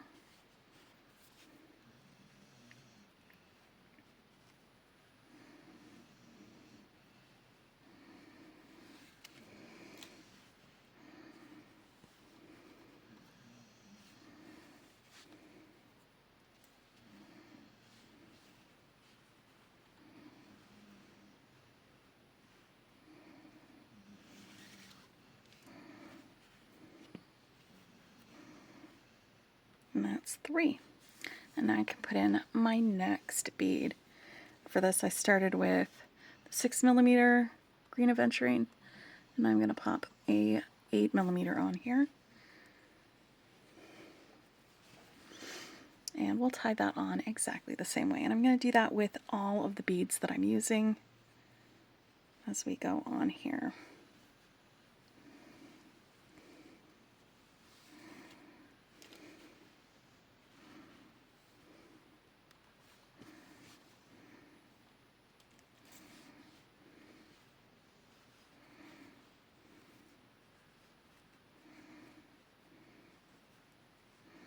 Come on, buddy.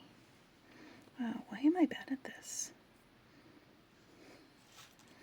Oh, it's because it was getting caught on something. Sometimes the ends will get caught on things.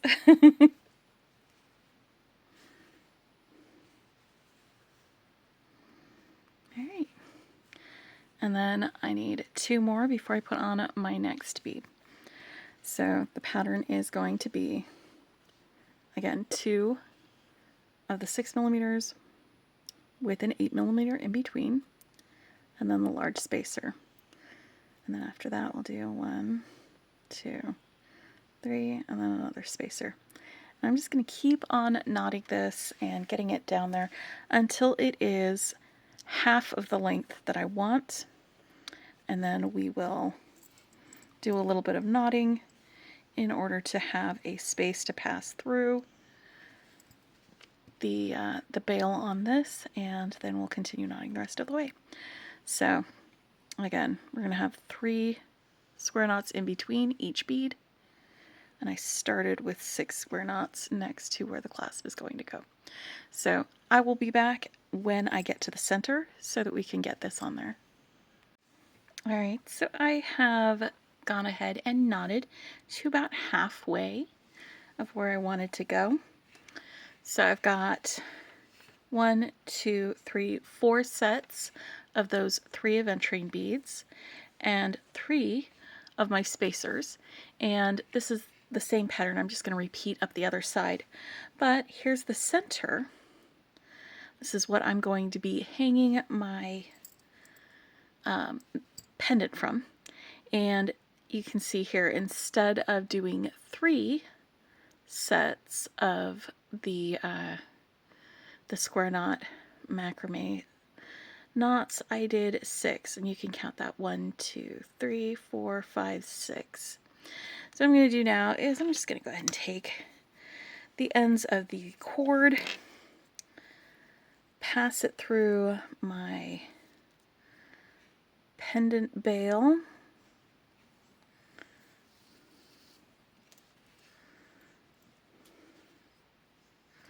like that. And now when I continue on with the next little bit, that's going to kind of lock this pendant into place here on this part of the necklace. So my next bead is going to be just repeating and going up the rest of the way, exactly the way that this is going. It's going to be one of the 6mm aventurine beads. So we'll go ahead and put that in place. And tie that on.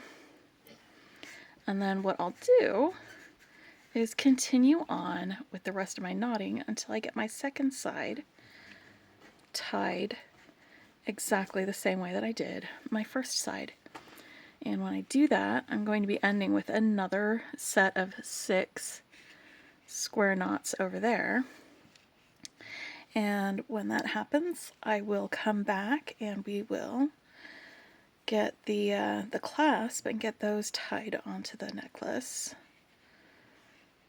with the knotting cord. There we go. So that's the first square knot for that. Then I'm just going to continue the rest of the way, but now that pendant isn't going anywhere because I've got those 2 aventurine beads holding it in place right there.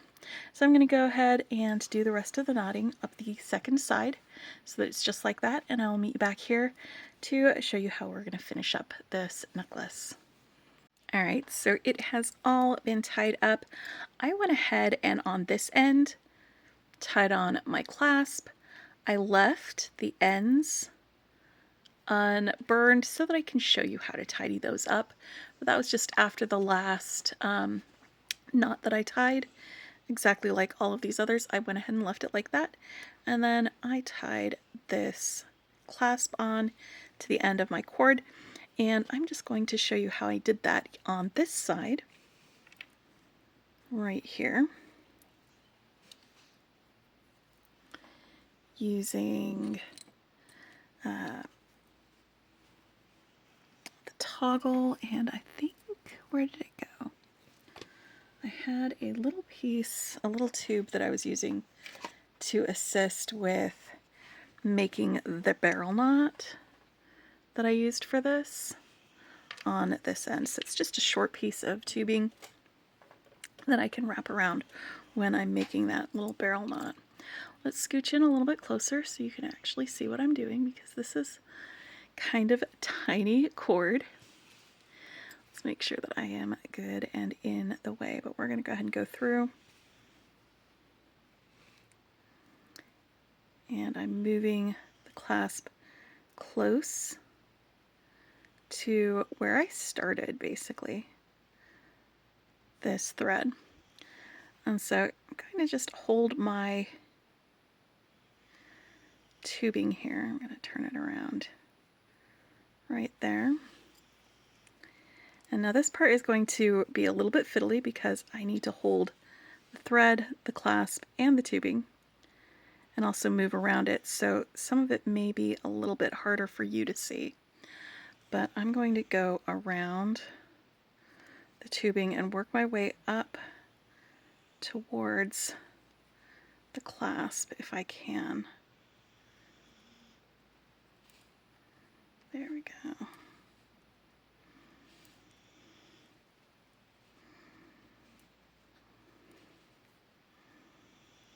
And whoop. And then I'm going to put the end of this. Worked my way up through there. Sorry, I had to. Again, it was fiddly, so my hand drifted. I'm putting the cord through this little bit of tubing. Come on. I'm trying to make sure you can see it.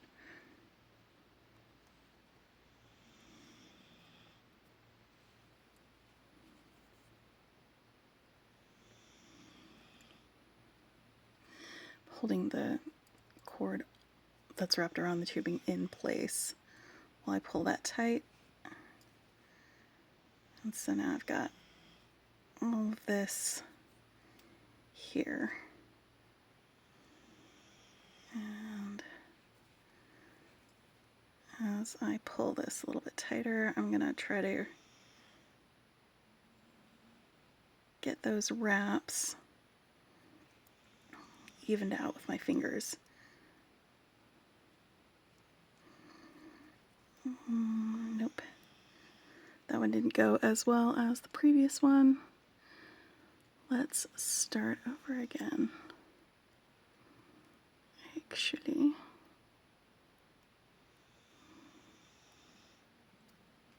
it's basically a barrel knot.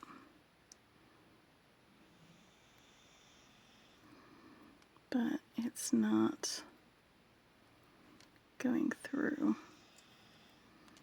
as well as I hoped it would.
Tough part about tying a barrel knot is always this last part when you're trying to get all of the loops to tighten evenly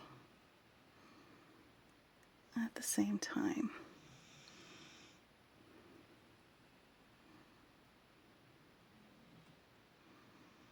Okay.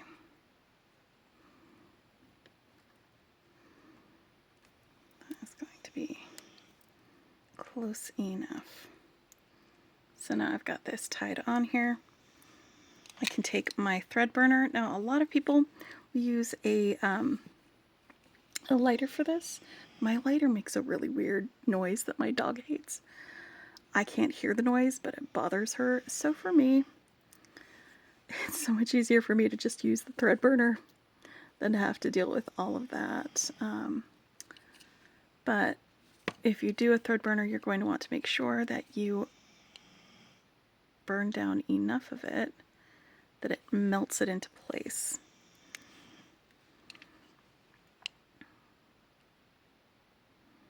So keep tapping it up against there, and then tap that there so that you get that all melted and good to go. So that's that end. And then this end, you remember how I had left it. I'm going to do the same thing with this knot from tying on the clasp. I'm not burning this right next to where the knot is. I'm leaving enough that when I go back with the thread burner, it can melt down into a lump.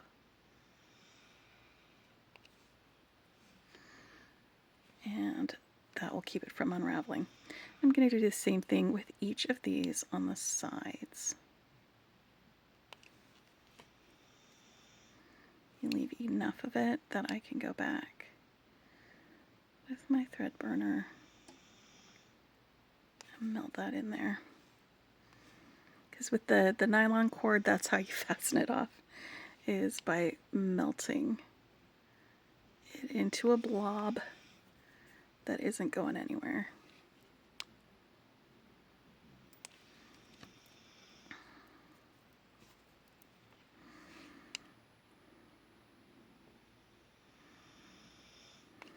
Okay. Now, these two sort of shorter lengths, I'm going to use these for earrings in a minute, so I'm going to go ahead and set those aside. If you're cutting off new lengths, it's about 6 inches. Well, actually, no, it's a little bit longer than 6 inches that I've got left on here. But I'm going to set these aside for later because I have finished my necklace. And if you wanted this longer, you could cut longer thread, add more repeats. There are enough beads that you can definitely do more repeats of this. But I'm going to move on now, and let's get the bracelet started. Alright, so for this bracelet, I'm going to have basically the same type of design, but instead of a cord that goes around the neck, it's going to be one that will go around the wrist and still leave about 4 to 5 inches of thread on either end for us to tie a adjustable clasp. So it's not going to be a clasp, it'll be adjustable knotting for that. So there we go. This is going to be about 12 inches of thread that I'm going to be doing this knotting on. And we can do the same little trick with this that we did before. I'm going to go about 5 inches, 4 inches down. Put this in my bead stopper, and then open up the bead stopper and just smoosh it right onto my bead mat to hold this into place. Now it's not going to hold up to like some really firm tugging, but it will hold it in place for a gentle pull while I straighten things out. And then for the tying on part, I've cut enough cord to be able to knot it. You'll want 5 to 6 times the length of the cord that you are using for your core. And I'm just going to find the middle by putting the two ends together. There we go. And then running my finger along until it comes to that middle part. I'm going to put that middle part underneath this thread here. We're just going to tie an overhand knot right here. We'll begin doing the same macrame knot, the same square knot macrame that we were doing for the necklace. I am going to make a little bit of a change to this because I would like to have a few more beads on this than the other. I did 3 sets of square knots between each of my beads for my necklace. Actually, no, that seems to be good spacing on that. But I'm going to go ahead and just do 3 here and then keep with the 3 of these. And I believe what we're going to do is use these guys for the most part.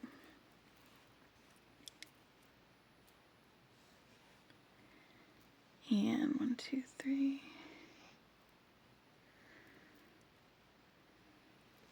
And these faceted rounds.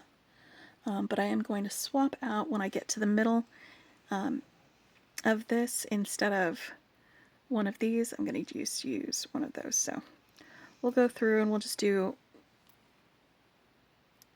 1, 2, 3, probably something like this for the bracelet.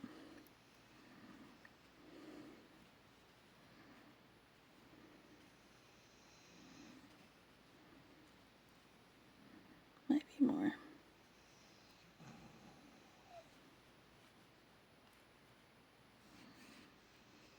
But yeah, something like that on there.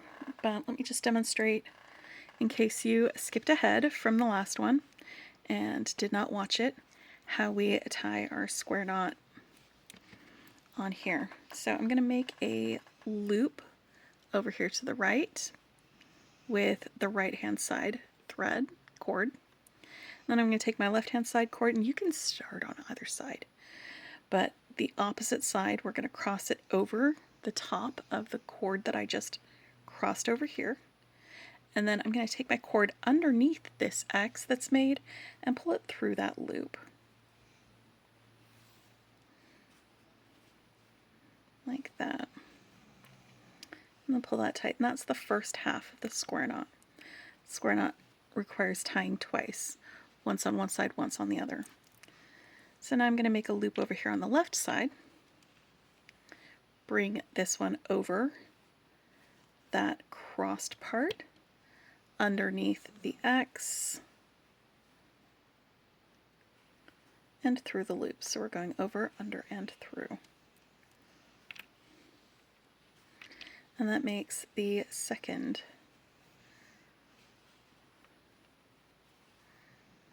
part of that square knot. And zooming in just a little bit so you can see the actual square knot. You can see, because of the bumps, which side you just tied onto or which side you're about to tie onto. So if there's a bump on this side, that means that's the side that I'm starting with. So I'm going to do that here. You'll be able to see how that changes once I've got that first one up here. That's over to my right. So now I've got a bump over here. So that means that the next one that I tie will be over here on the left. Just made my little bump and I'm going to go through that. And I'm zoomed in so you can't see me tying. I want you to see the actual knot for this part and see the actual bumps on there. Because learning to read your knots is sort of an important part of not getting lost when you're doing macrame. Alright, and then I'm also going to count them. I've got 1, 2 bumps, and since I'm wanting to do 3, I'm going to tie 1 more. So let me get this zoomed out a little bit more so you can see my actual hand movements this time, since we're not concentrating on the on what the knot looks like, but actually how to tie again. I just want to reinforce that. So now that I've got my 3 right there, I'm going to start with one of my aventurine, the 6mm aventurine. So I'm using the 6mm and the smaller spacers, except for this one big spacer that's going to be in the middle.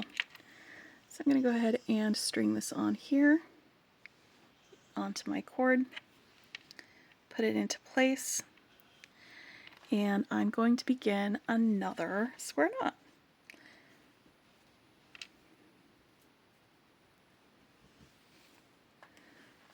So with that bead in place, that first pass kind of snugs around the knot, and then we're going to do the second part of the square knot. So I've got my 1 square knot. So right and then left gives you 1 knot.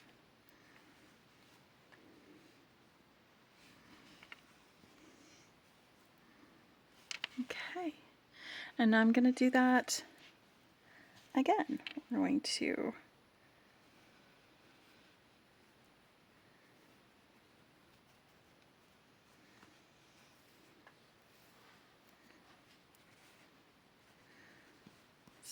be the first half of the second square knot. Now I'll do the second half of the second square knot.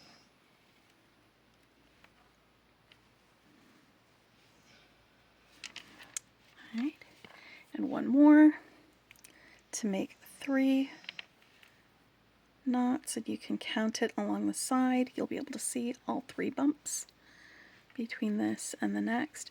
So, you know, it's good to be able to read it so that if you have to get up and when you're in the middle of doing a knotting like this or tying things, that you know where you're left off so that you can pick up where you left off. That's mainly the reason why I pointed that out. And now we've got one of the spacers, string that on.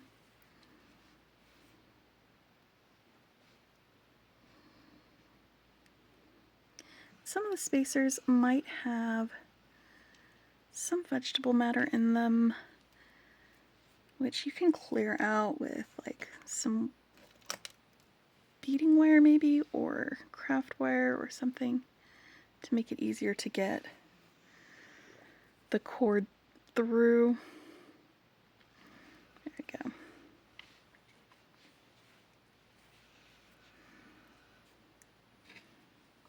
But yeah, when I get to the middle, I'm going to be replacing the one of these smaller spacers with the big spacer.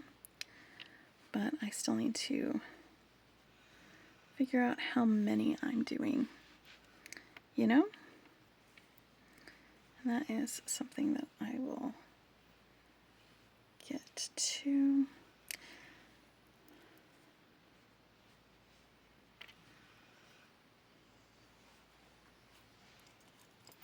Since it's going to be an even amount, or slightly similar there. 1, 2, 3, 4, 5. Okay. So if I have 13, including this one, that's 1, 2, 4, 5, 6, 7, 8,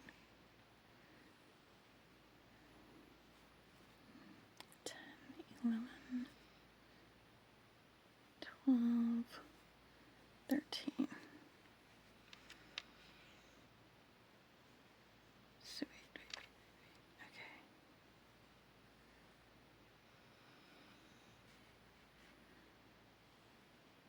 Okay, so that's going to be it. Alright, so this is what I have left to do. So that means there'll be 4 small spacers total, 1 big spacer, and then we'll have the aventurines in between. And any additional length will be just from the cord and not from the beads. I don't want it to have too many beads, because then no matter how tight you tighten your adjustable closure, it still would be too loose. Alright. That will work for me. I will, when I get here to this middle part after I've done my 3rd aventurine, I will double check the length before adding any more. But I'm going to go ahead and continue on, and I will show you how to do the clasp once I've got all of these beads tied on here. And now I have knotted all of my bracelet right here in the middle. I've got my larger one. It's going to sit at the center like this. And I'm going to do a little slide adjustable closure here with a little bit more macrame. But first, I'm going to cut off and burn down the sides coming out of this end. I'm going to leave the thread or the cord coming out of the core. I may cut this bit off just a little bit so that it matches the same length before we continue. I'm going to grab my thread burner for this part, where it's just coming out of there. Now we're going to burn it off away from the work. Oh no, one of my neighbors is doing something in their yard, and so Natalie has to bark about it. There we go. Sorry about that, guys. I'm letting her do her thing while I do my thing. They're allowed to be in their yard, sweetie.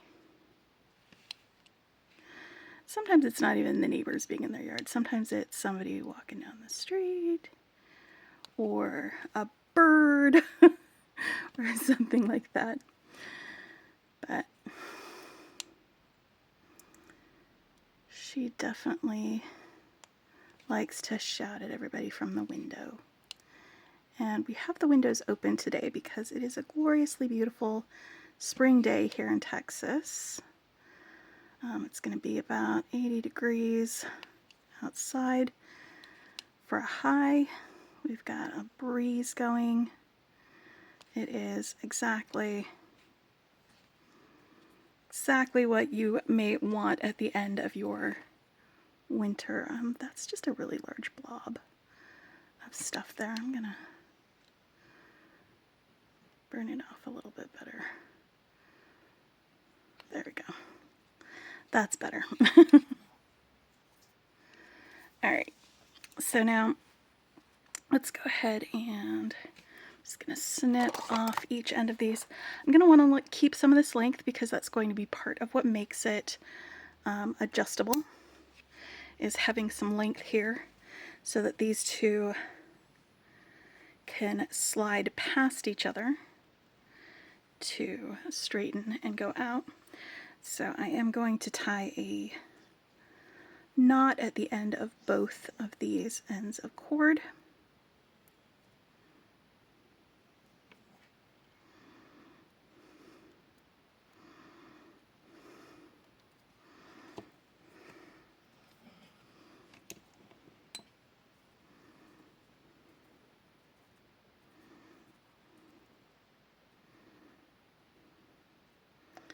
And then you'll notice I've got some leftover cord here. I'm just going to take one of these and I'm going to use it for making the slide part. So I'm basically going to just cross over both ends of my knotted cord here. I'm going to take this underneath this part here. And because I want there to still be able to be some movement on it, I'm not going to tie this part super tight, and I'm not going to do an overhand knot first. I'm going to just jump straight into doing my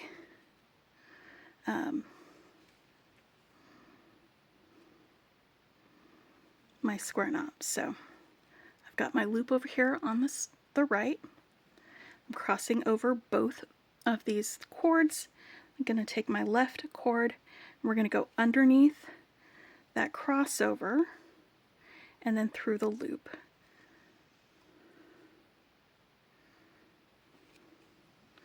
So this is just a little bit fiddly, trying to get this into place before I've got it tied on. This is the first one. All right, there we go. Boom. And then we'll do it the other way around. And I'm going to do about 4 or 5 of these. It doesn't need to be very long. Actually, let's do 3 because then it'll match the length of the other sets of square knots that we've got in there. So let's see, that is our first square knot. So let's do that again for our number 2 bit, and it might be easier to pick it up at some points. Again, it's a little fiddly, but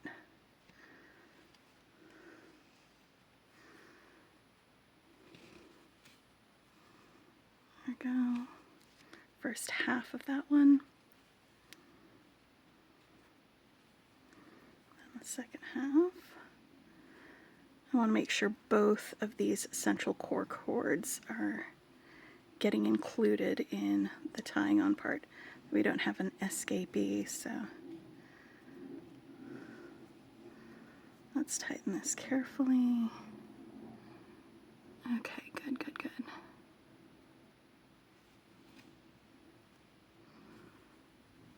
Alright, so that's number 2. And I'm just making sure that they will slide. Looks like they will. Alright, 1 more square knot, and that should be enough of that.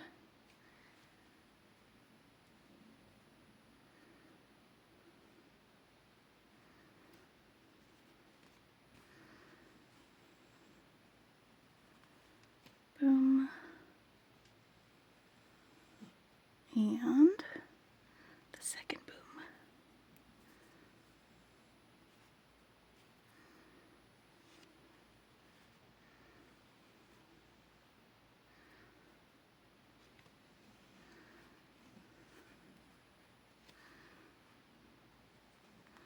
There we go. So now this can be or loosened up, however you need for it to be adjustable. And I'm just gonna do a second little knot here.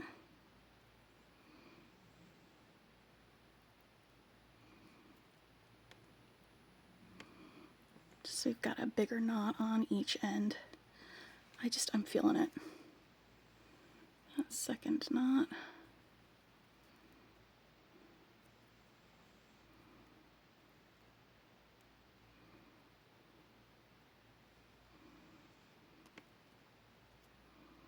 There we go. Alright, so now I've got 2 cords hanging out here coming out of this macrame. Let's go ahead and snip them off. Fairly close, but not right up against the work. So there's, you know, a little bit of something that can burn down with our thread burner.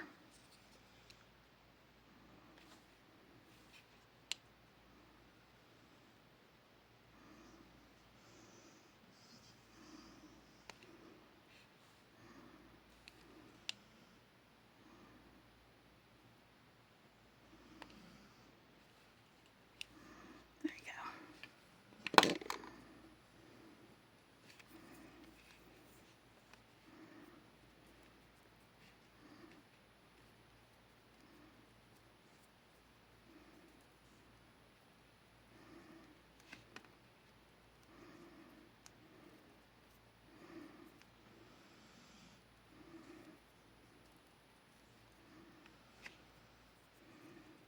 go. And we got our little adjustable slide there. And then we've got our macrame bracelet.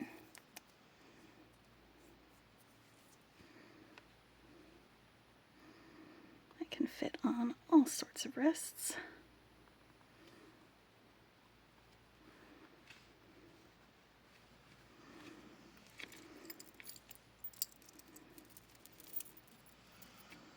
And it goes so well with this necklace that we knotted.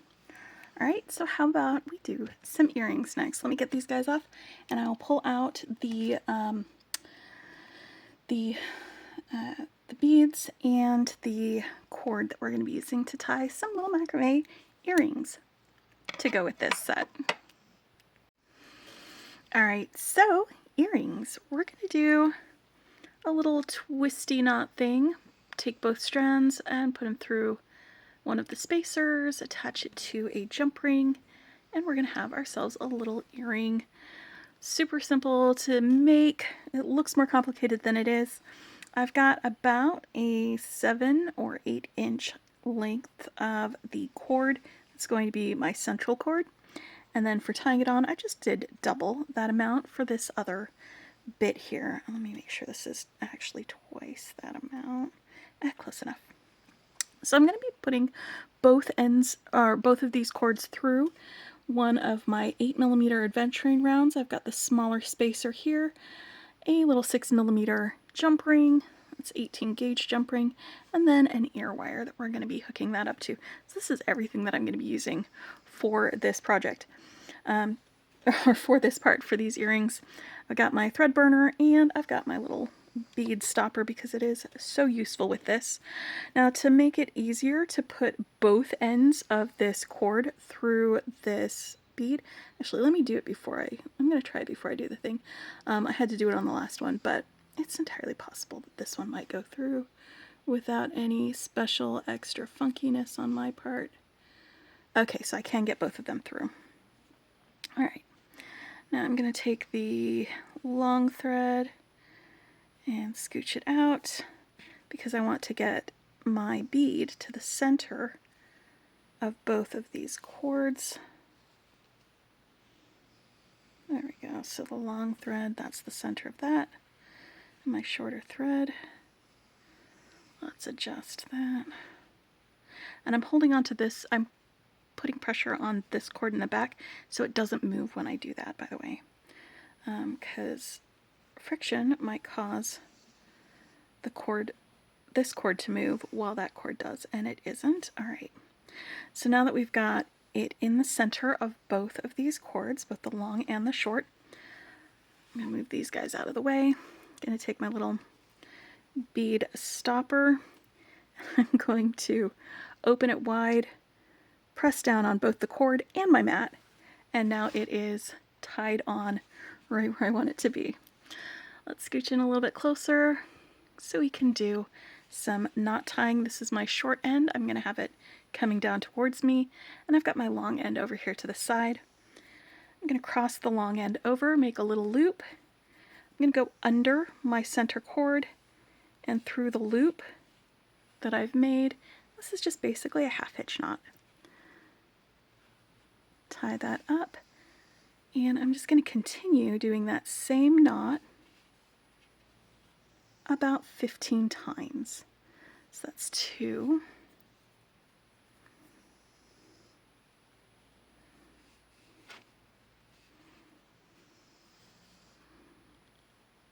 3.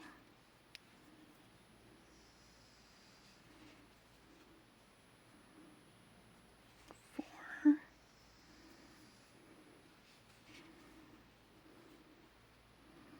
5.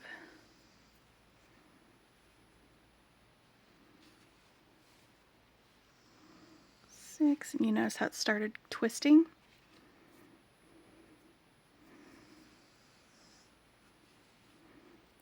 7.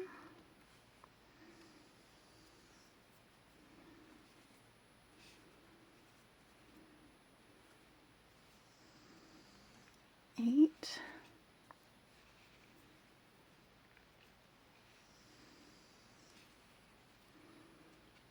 9.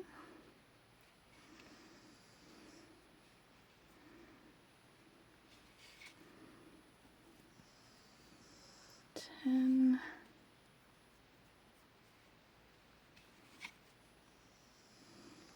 11. And I'm counting because I want it to be even on both sides.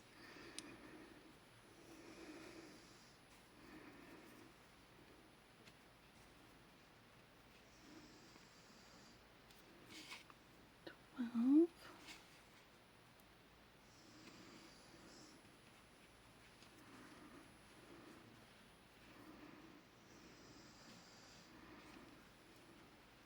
13.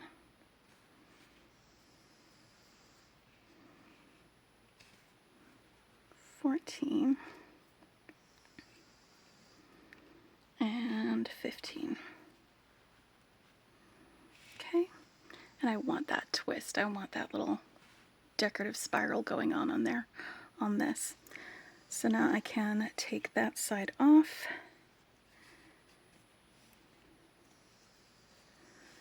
Tamp this side down. And do the same thing. I've got my short end towards me and my long end off to the side. And I'm just going to do the same knot on this side. And it's going to spiral just like that one until we've got that on there. So I'm going to go ahead and knot this up. I'm going to go ahead and spare you the counting though. I will join you right back here after I've got this done. Alright, so now I've got both sides all spiraled up. I need to take care of my excess cord here. So where it's coming out of the cord, I'm going to take my thread burner. Actually, let me snip that off real quick. Close to, but not right up against it, because I need to have enough cord to be able to burn that along, and I'm going to move that away from my finger a little bit more. Safety. Also, if you hear a dog barking, there are birds outside the window, and she likes to bark at the birds. She'll yell at the wind. Like, there'll be wind blowing, and she'll be like, I can't have that.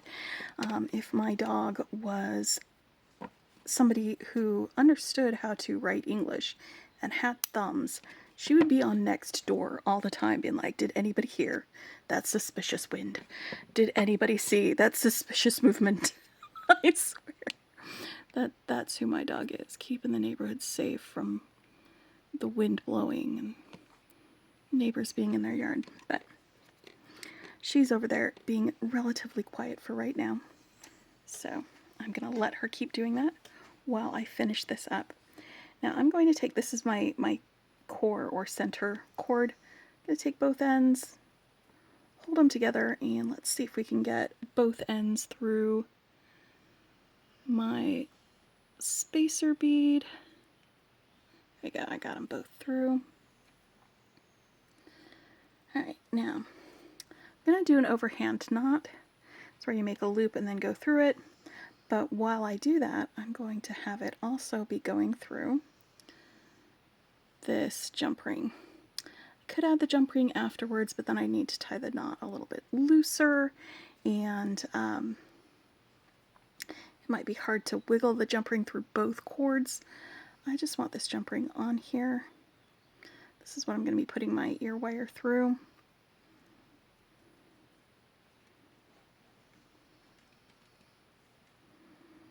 Come on, guys. Overhand knot.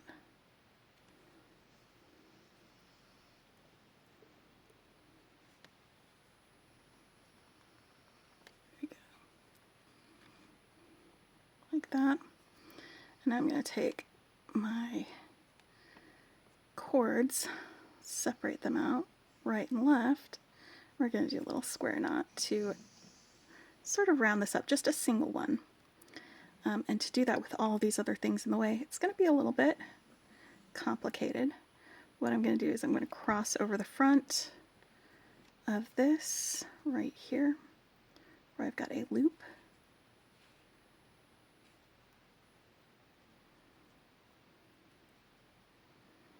Right. So, come on, buddy. Why was it so much easier the last time? Okay. So now I've got this end over here. I'm going to take my other cord, go over the front of it, behind the entire thing, and then pass it through that loop that's over there on the side. It's basically what we were doing before, but with a lot more stuff in the way. Tie both sides, and then do the same thing on this other side, where I make a little loop that passes over the front. Bring this guy around over the front of that. So I've got my, just make sure we're in, I've got my loop, it passes over the front. I've got my fingernail holding that in place. My second strand is going to go over this cord behind and through that loop.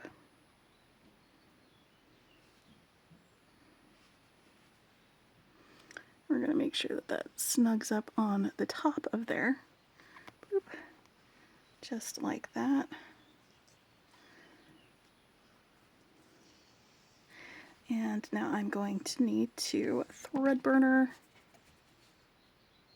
the ends of these cords.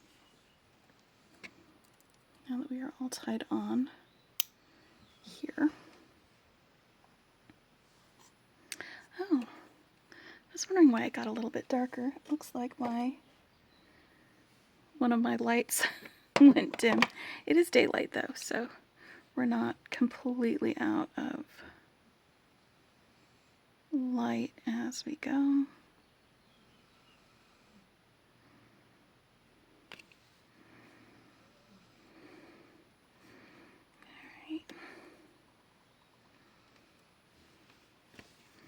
And now I've got my little macrame earring. It's a little dangly earring.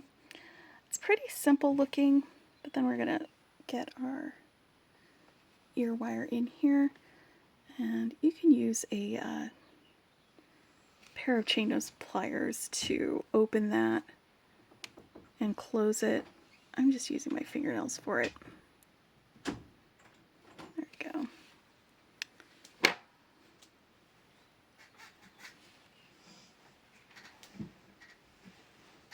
And that's my macrame earrings.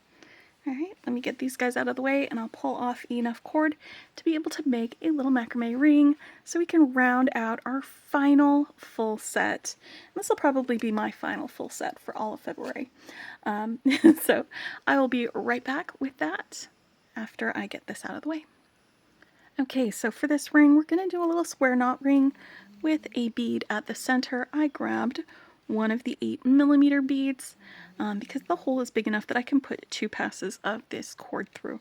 I've got 2 different lengths of cord, one that is 10 inches and the other one that is about 40 inches. And then I've got like a little bit of scrap cord that's left that's going to help us anchor our cord right here. So I'm going to move this out of the way because we don't need it yet. But we are going to be bending this in half. My 10-inch cord, we're going to bend that in half so that I've got a little loop over here. I do want to make sure that I can get both ends of my cord through this. Yes, I can. Okay, so I will leave that where it's at for now. So what I'm going to do is to anchor this one, because it's going to have a bend in it, and that's going to be a little bit harder to put this through for anchoring that. I'm going to use this. I'm just going to put that through the middle here a bit, or the middle-ish. Put that into my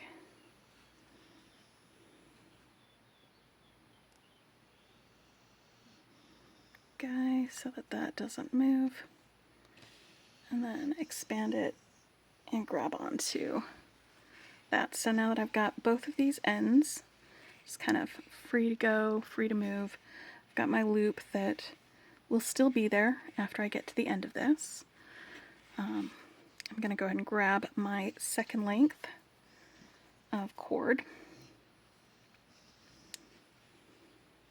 I'm going to put it behind the first cord, find the middle,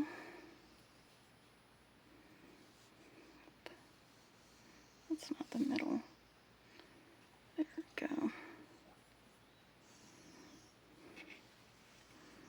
that is the middle. Alright, just grab a piece of tape to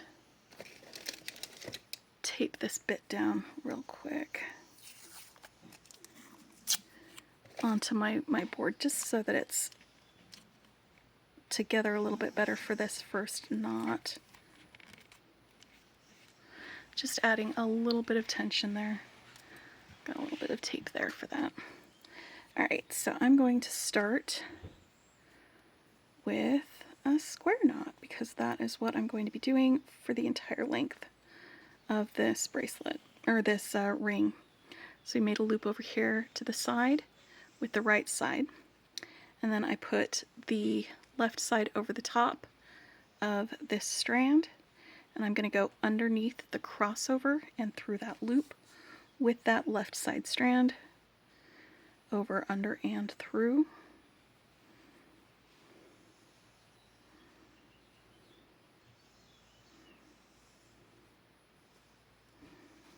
Go. I'm going to scooch this first square knot as close to the end of that loop as I can, but I do want there to be a little bit of a loop so that I can pass some cord through at the end of all of this. Alright, so now that I did the first half of that square knot, let's do the second half.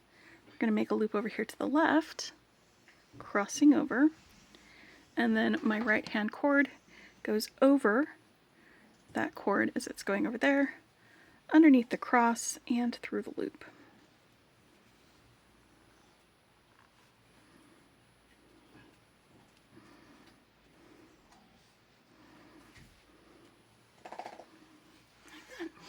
So now we've got our first square knot.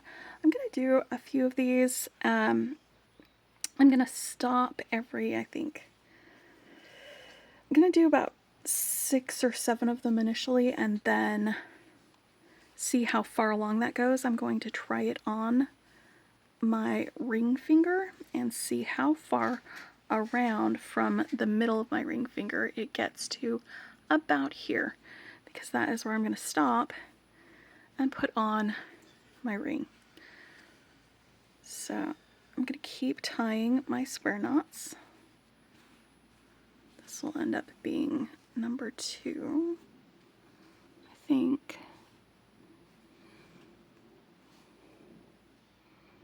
Hold on.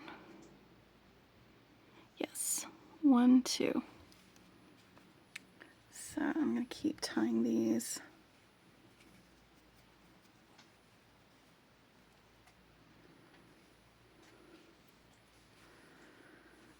And then when it gets to be about that length, we will put the ring on and keep going. I'm going to come back for that part so I can show you how. The most important part, though, is going to be the finishing part. So if you already kind of know how to add a ring or add a bead, you can skip to the finishing part if you want. There will be chapters on this for sure. So I'll be right back after I've got a little more length on this.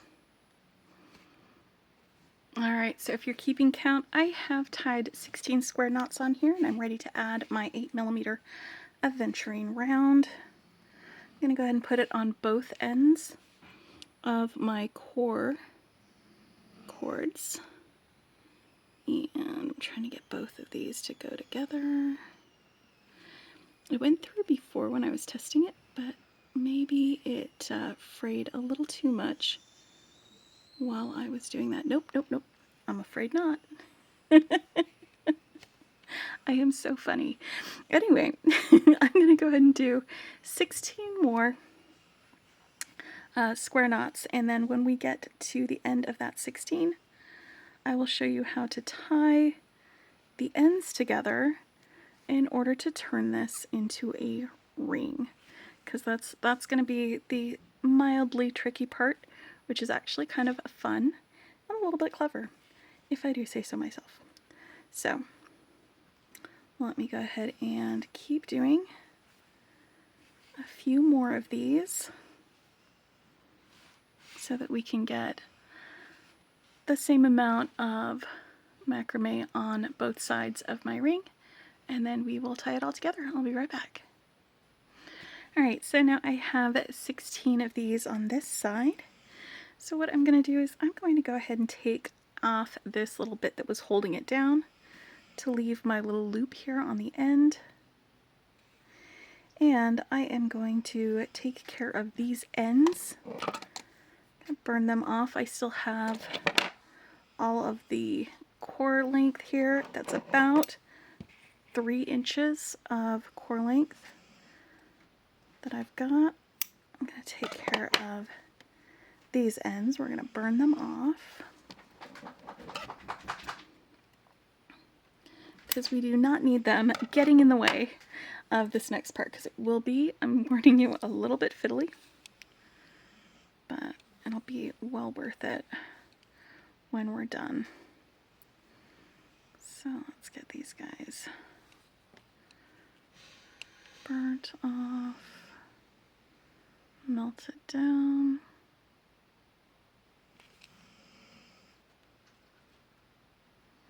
Come on.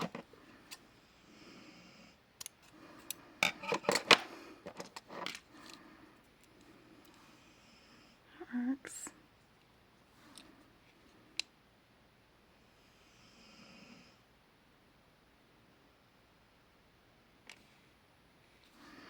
There we go. Alright, so now I'm going to get both ends of my wire through this loop. Just made it a little bit bigger just now, so I could get both ends. I did that by pushing my my little macrame bits in there. Come on, loop.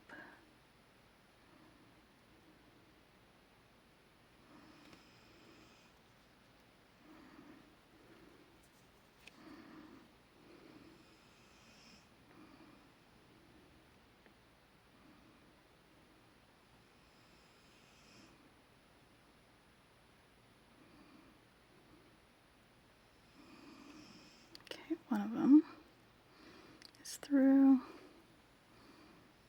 Let's move it out of the way so I can get the other one through. You want both of these ends in here, like this. So we're going to pull it up there. And now I'm going to use these two as the ends to do a couple of square knots over this loop. It's only going to take a couple of them,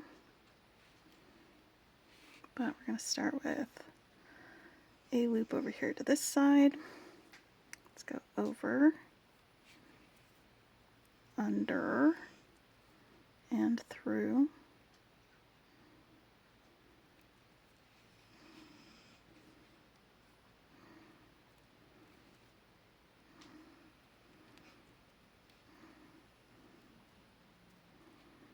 And then over, under,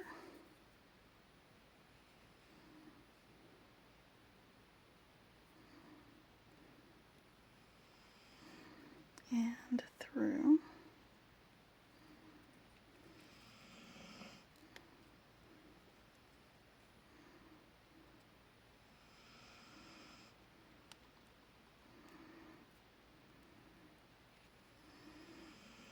I'm going to do one more because there's a little bit more space there. So we'll go over, under, and through.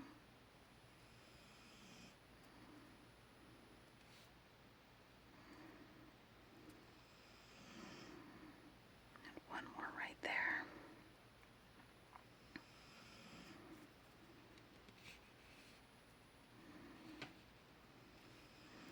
Over,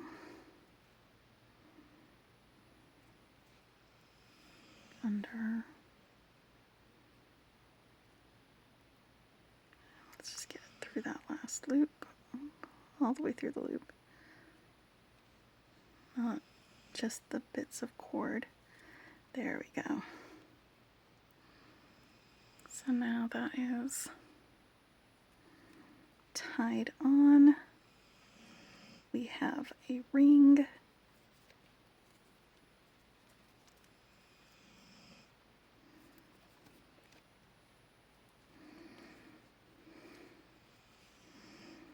we go.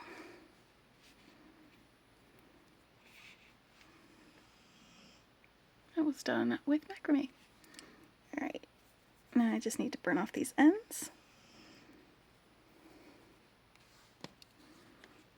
And that'll be it for this full set. I made a ring in addition to the necklace, bracelet, and earrings. I'm wearing that bracelet still. Let me pull that set out, and then we'll just go over and do a wrap up with all of the other sets that we made in this video. So finished with this, my macrame ring, all done. I'm gonna scooch out for my wrap up with my adjustable bracelet.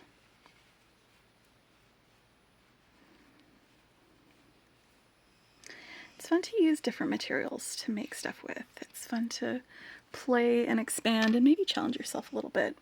I don't do enough macrame, and so it was a really great fun thing for me to do with this, to challenge myself to, in addition to using some of the materials that I am more used to using, to do something a little bit different for me with this for that full set. Alright, so we had this one with the Aventurine. Let's move these guys over. And then recall we had also the Rhodonite set with, I like to, when I hang things up on the sides, I like to put my earrings through loops or something on the necklace that they go with. So we had these guys, and this one was a more a more normal ring that we did with some beading wire. We did beaded chain, again with all the wire wrapped loops with our Rhodonite set. And then we also had our Lapis set, Lapis Lazuli. And this was a strung design, so we just used some beading wire on that. We also used the beading wire to make our earrings, our bracelet, and our ring. So I used beading wire on one, craft wire on the other, and knotting cord for the third. And we did all of that with those mini bundles, the gemstone mini bundles from Bead Box Bargains. So I'm going to put a link in the description below to Bead Box Bargains and to Bargain Bead Box, because if you are not a subscriber, you can subscribe to get really great beads, really best value for money bead box out there, but you also get a 30% off coupon as a subscriber to get all sorts of things like when they have these mini bundles at Bead Box Bargains. So it's definitely worth it to subscribe. If you use our link, it benefits our channel, so we can keep making videos with y'all, and we'll have all of that in the description below if you would like to check that out. Until next time, my friends, happy beading.